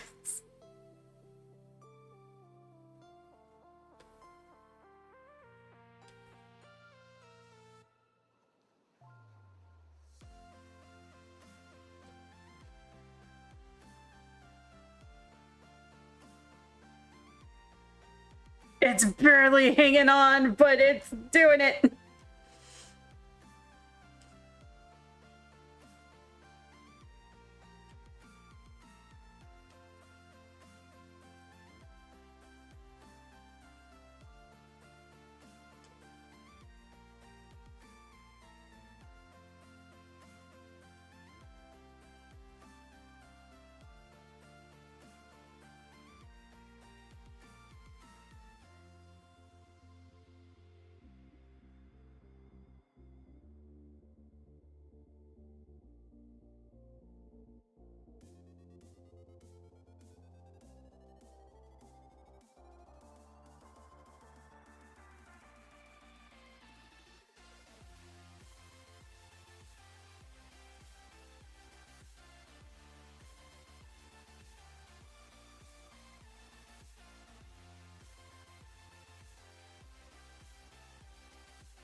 Ah, look at him! Ah, came out so good.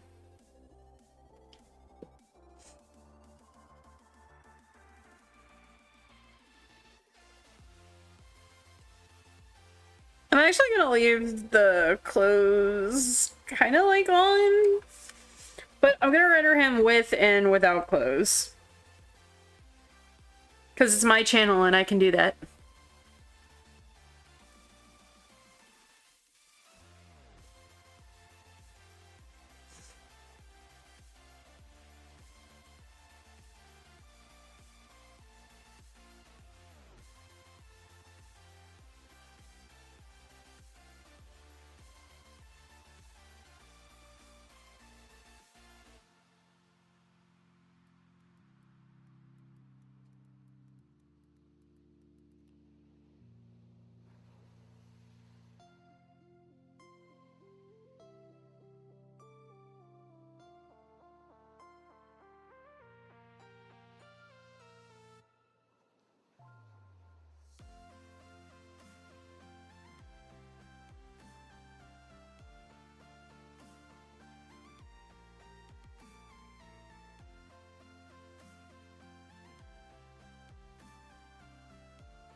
Actually, I wonder if...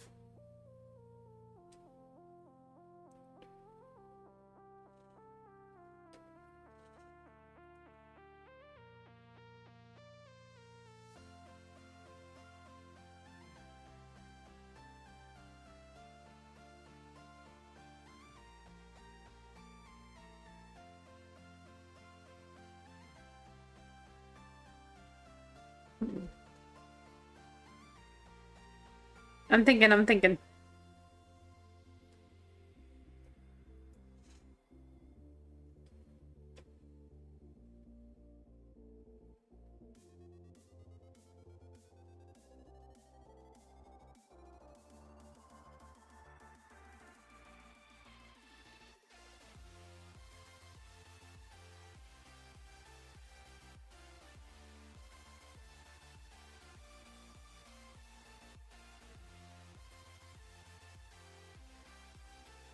No, because then the whole head's this color. I think that kind of like ruins it. So we'll just do this little like nicky piece.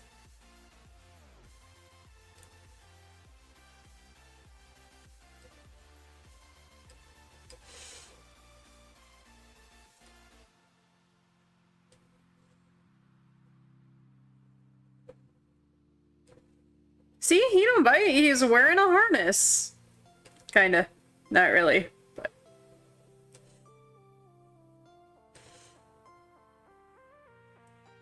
Whoa! I don't know what you're feeding him, but he is too damn big!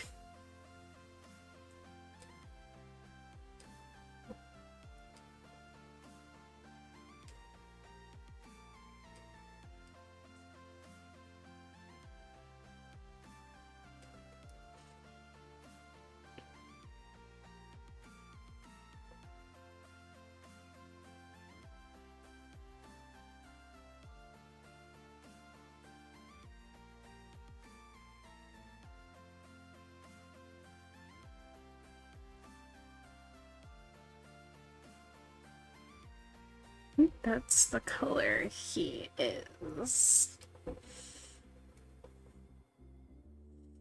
Actually, we can put green on the like tentacly bits. Because I want it to glow.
Actually, I may add that in later. Hold up.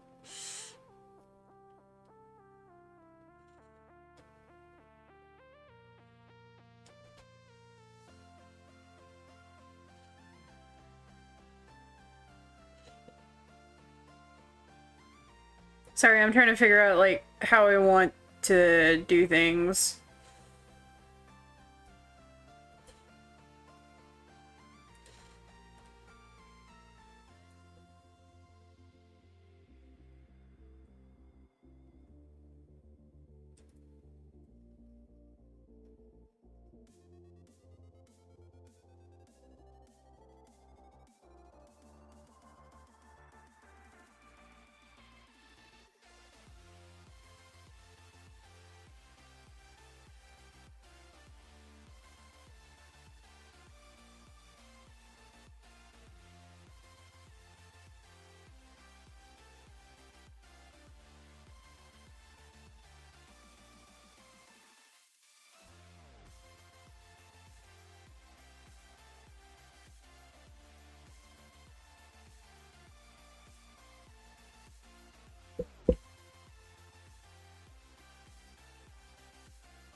I just realized that part of the nose shouldn't be colored because there's nothing behind it.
Ooh, spooky.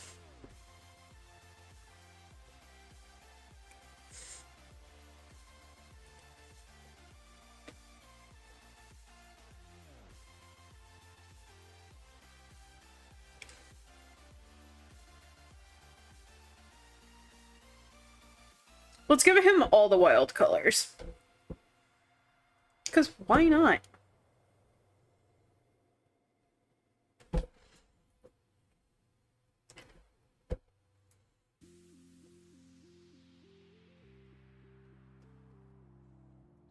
Actually, we'll do a lighter blue. It's Cthulhu.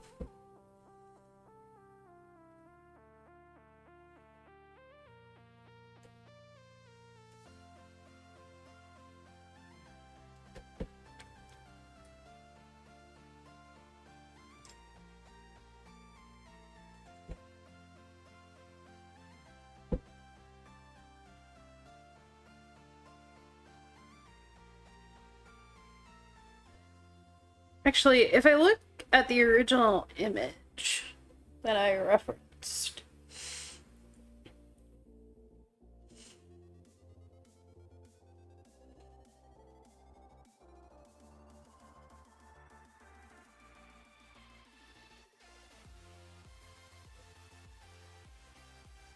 sorry, a lot of stream was just me trying to figure out what to do.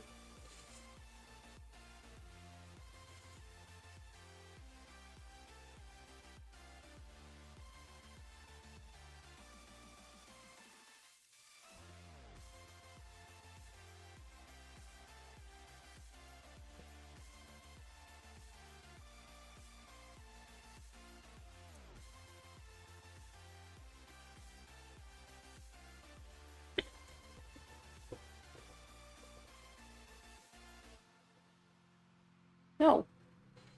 I didn't mean to do that.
Okay, yeah, it seems like their tentacles are like one solid-y color.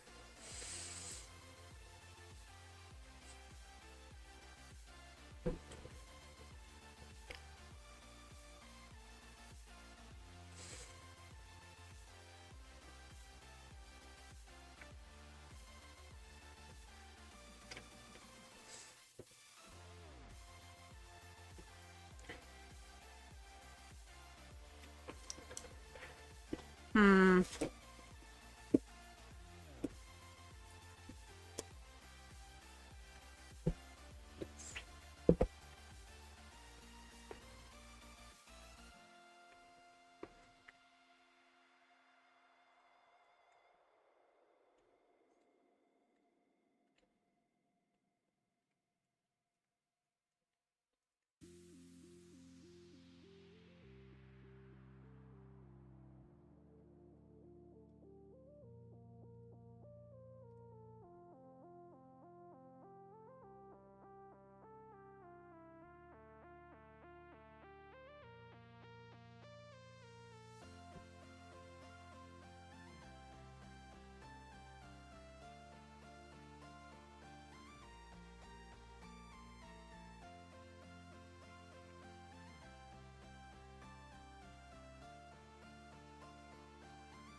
Hmm.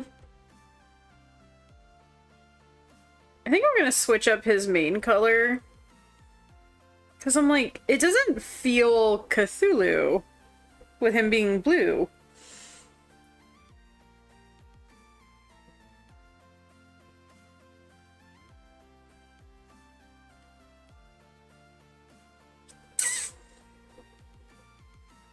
Make him green.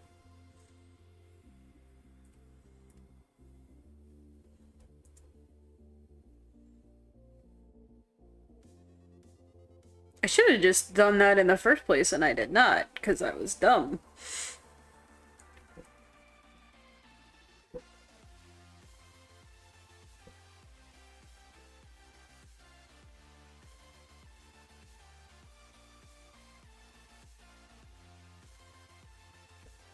I do want him to have glowy spots, though, just because I think that would be fun.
carve out those pectorals.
This reminds me, I have a friend that I need to redraw their, Cthulhu character that I made for them a while ago. Like a while ago.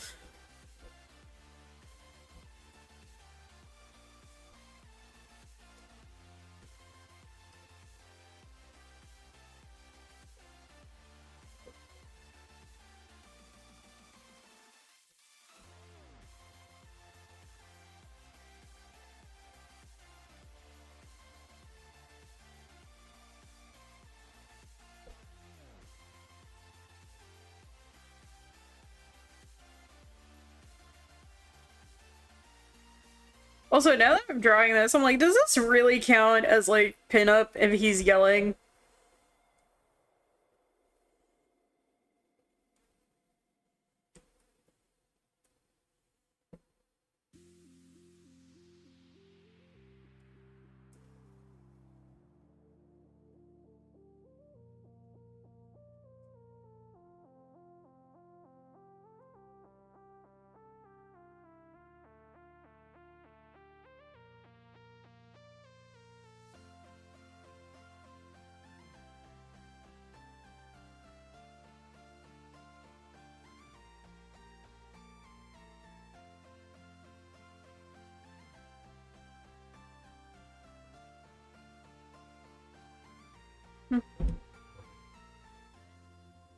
Well, are you my friend? I'm gonna eat you.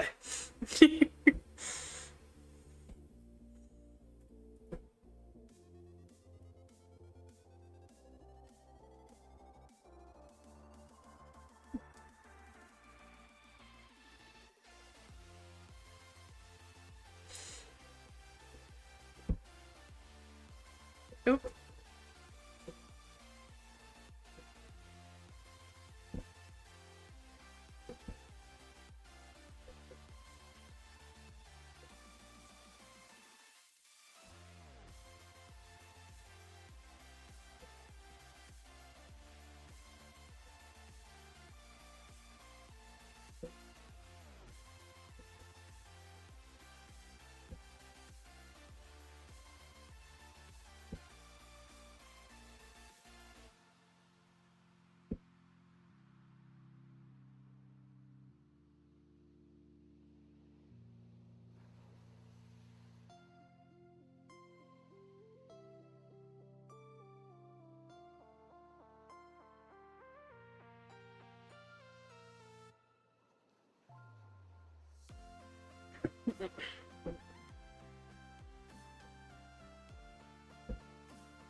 I really do have to say how much I love watching the transformation from blank canvas to this beautiful being.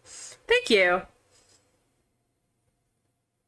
It's lots of crying and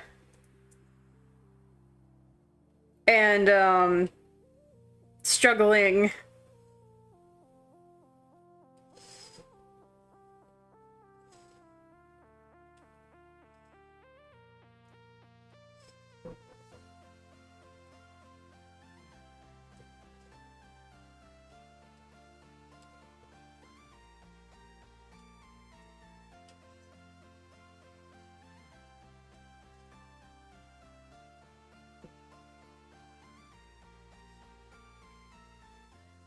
Well, you're doing amazing. Thank you, thank you. I appreciate it.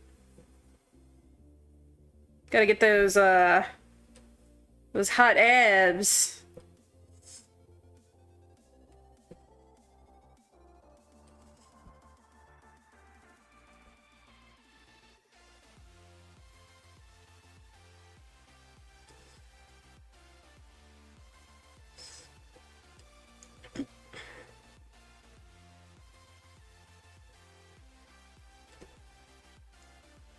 In case you're wondering, no, I do not know how to blush a Cthulhu monster. But I do know that adding blush makes your characters seem more alive.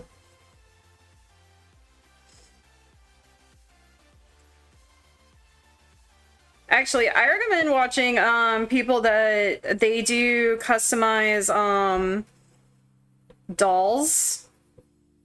Like where they paint, where they take old like Monster High or Ever After High dolls, and then they like wipe off the makeup and the hair, and they cut off the hair, and then they like customize them to make them like whatever.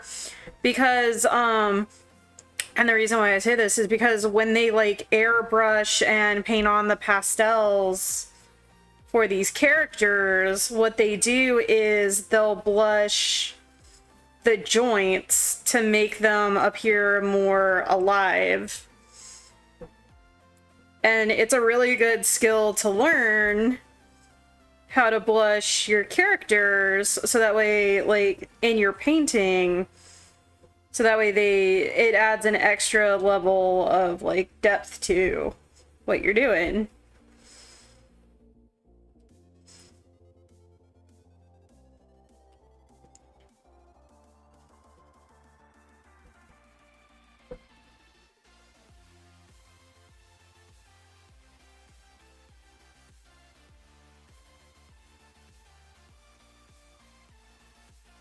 So usually what they'll do is they'll blush, I think it's like the tops of the shoulders, the like chest, the chesticle area, the joints, so like finger joints,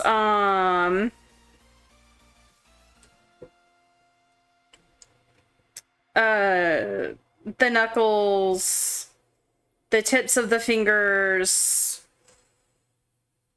the knees. They'll typically blush like the knees.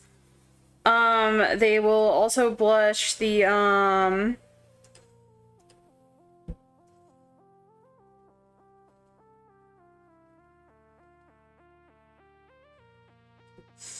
feet, like the heels, and I think like the tip of the toes, and then they will blush like the cheeks, the mouth, I think like the corners of the mouth. It's been a while since I've seen one of those customized like videos, so, but yeah, because blood is running through your creature, and you know, like kind of how blood runs through you. And so like if you ever look at like people, there's always going to be like a slight like red a slight like red or pink tint to everything. So when you do fantasy characters, like where they're, you know, crazy skin colors, it also helps to think about like how they blush.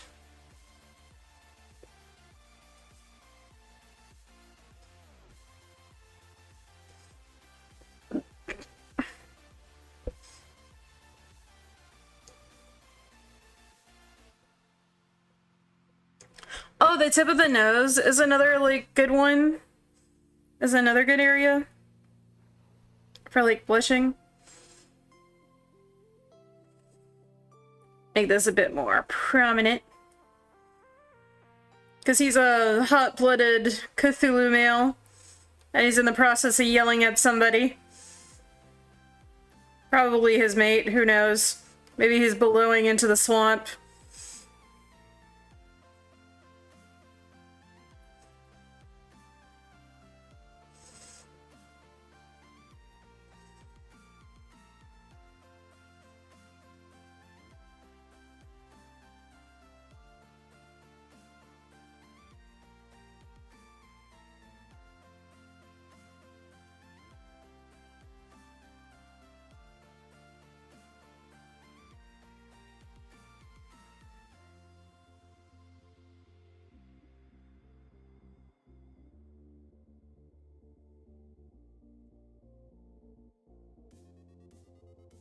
I'm kind of doing a bit of experimentation with my paintbrush. Because this is not... I tend to use a flat brush a lot, so... I'm just trying to, like...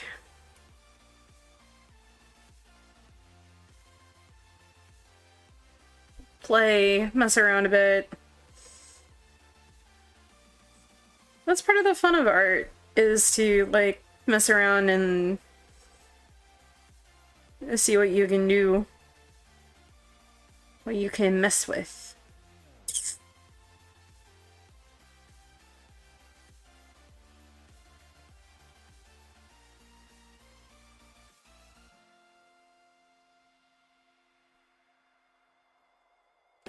No, I think that's gonna be a lighting thing.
Some dark stripes.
Like, at this point, we're just kind of seeing what sticks.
You know, Hito, think about how big this crocodile has to be in order for him to wear his head as a skull. Or wear his skull as a hat or a mask.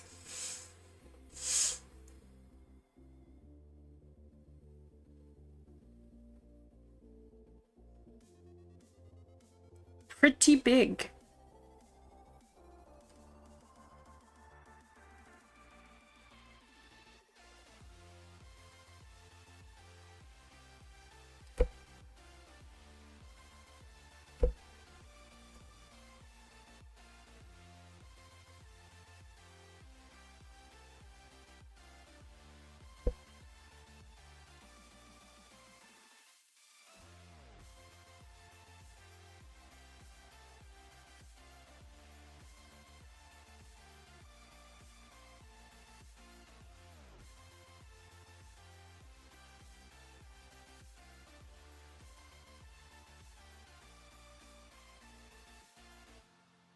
Things that would eat you for lunch, he eats them.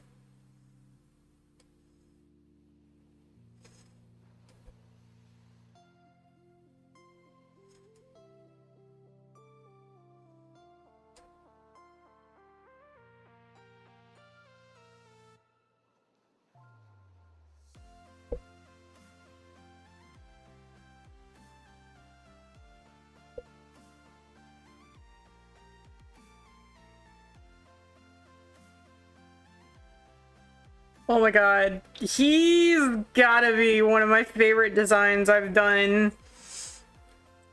Look at how cool he looks! Oh, baby.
I don't like that orangey color.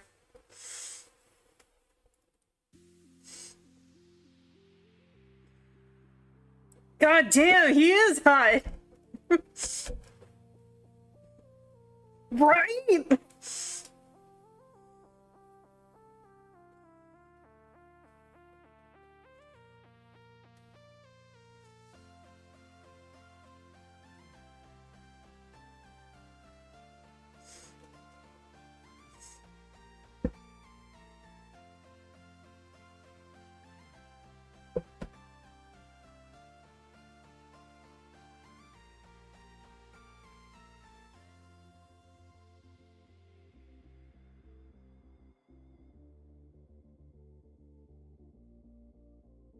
Okay, so let's see. If the light... Where's my color palette? If the light is coming from that direction...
Actually, that whole side would not be shaded, but that would, I think.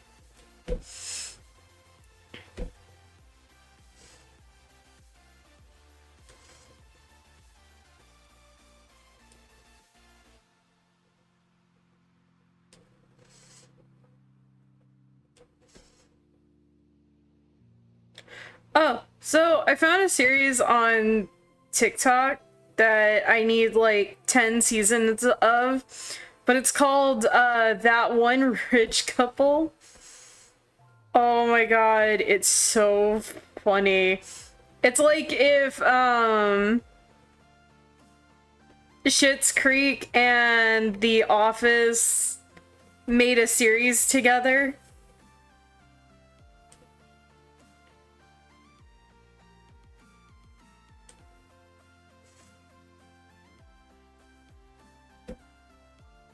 And what was interesting was the guy that created it, I guess he put in like an application to, or he put in to audition for The Paper, which is that like Office spin-off series that's out on Peacock right now.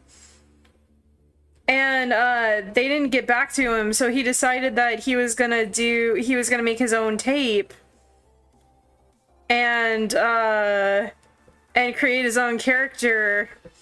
So he rented an office space and he made this like tape of his like potential audition and he sent it into them, and it's exactly like a Michael 2.0, just with a guy who runs a newspaper. They never got back with him about it, which is kind of sad, but like people are encouraging him to like make it its own series, and then to be even funnier, make that one rich couple be the ones that own the paper.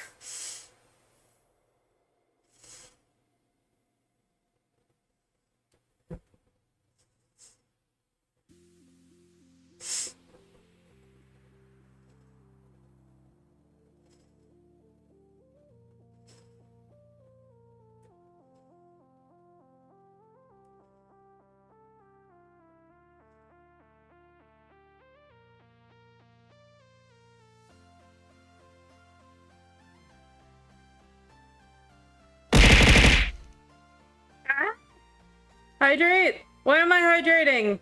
I don't need to hydrate. I can subsist off of Diet Coke for my entire life.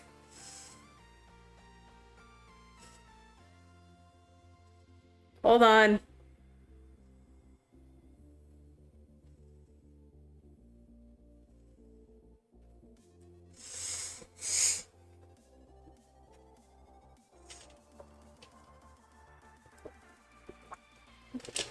Alright, I hydrated. And I'm gonna do a stretch. Because why not? Why not do a stretch and be amazing?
Actually, it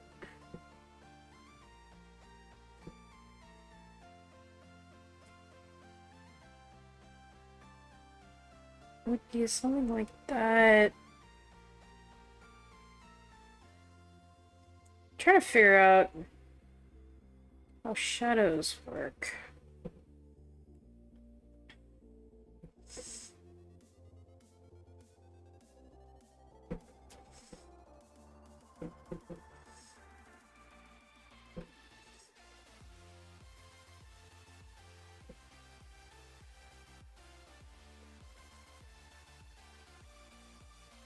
Which, there was an art recommendation somebody had where if you're struggling to paint shadows, to paint light instead.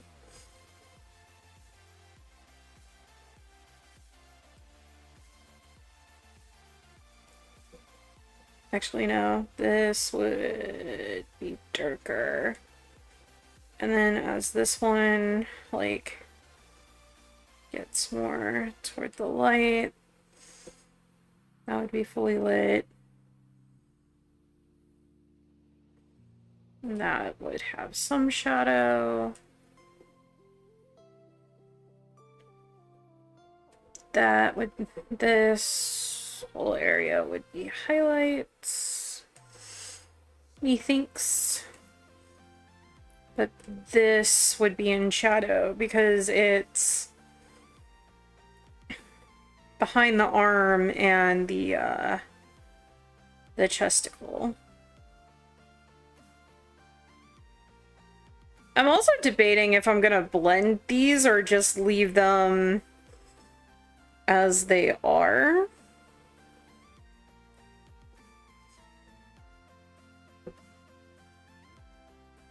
We'll see. I actually really need to learn how to get better at cell shading, because I have a tendency to overblend shadows.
Not me fighting for my life with these abs.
He a big boy.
Okay, I might have to do a different pass of shading for him later, but I do like how the shading on the skull came out the most. I'm just not sure about the rest of him.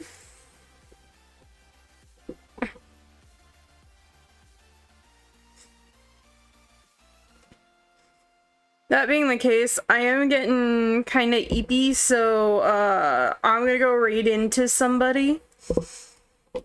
And I will not be streaming the rest of this week, and then next week streaming is gonna be a bit up in the air. So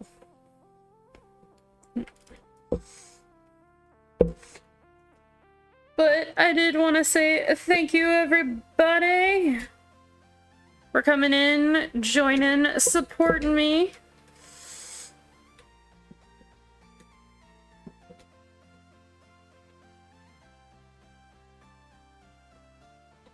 God, I love how he's coming out. I think the smart move was good to switch to green instead of keeping him blue, honestly. I don't know why I thought blue would be good. Probably because mind flayers tend to be purple. Purple-esque, purple-ish. I really like the new character you've created here. That reminds me, I still have stickers of the vampire that I gotta put up. Okay, let's see.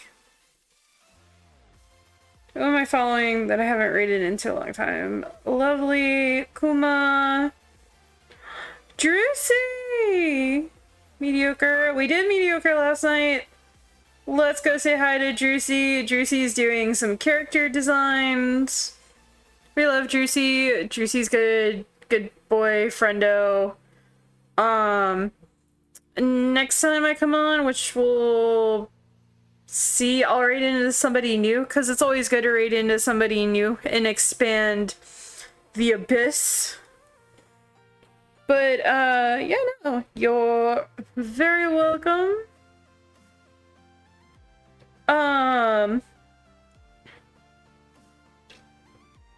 What was I doing?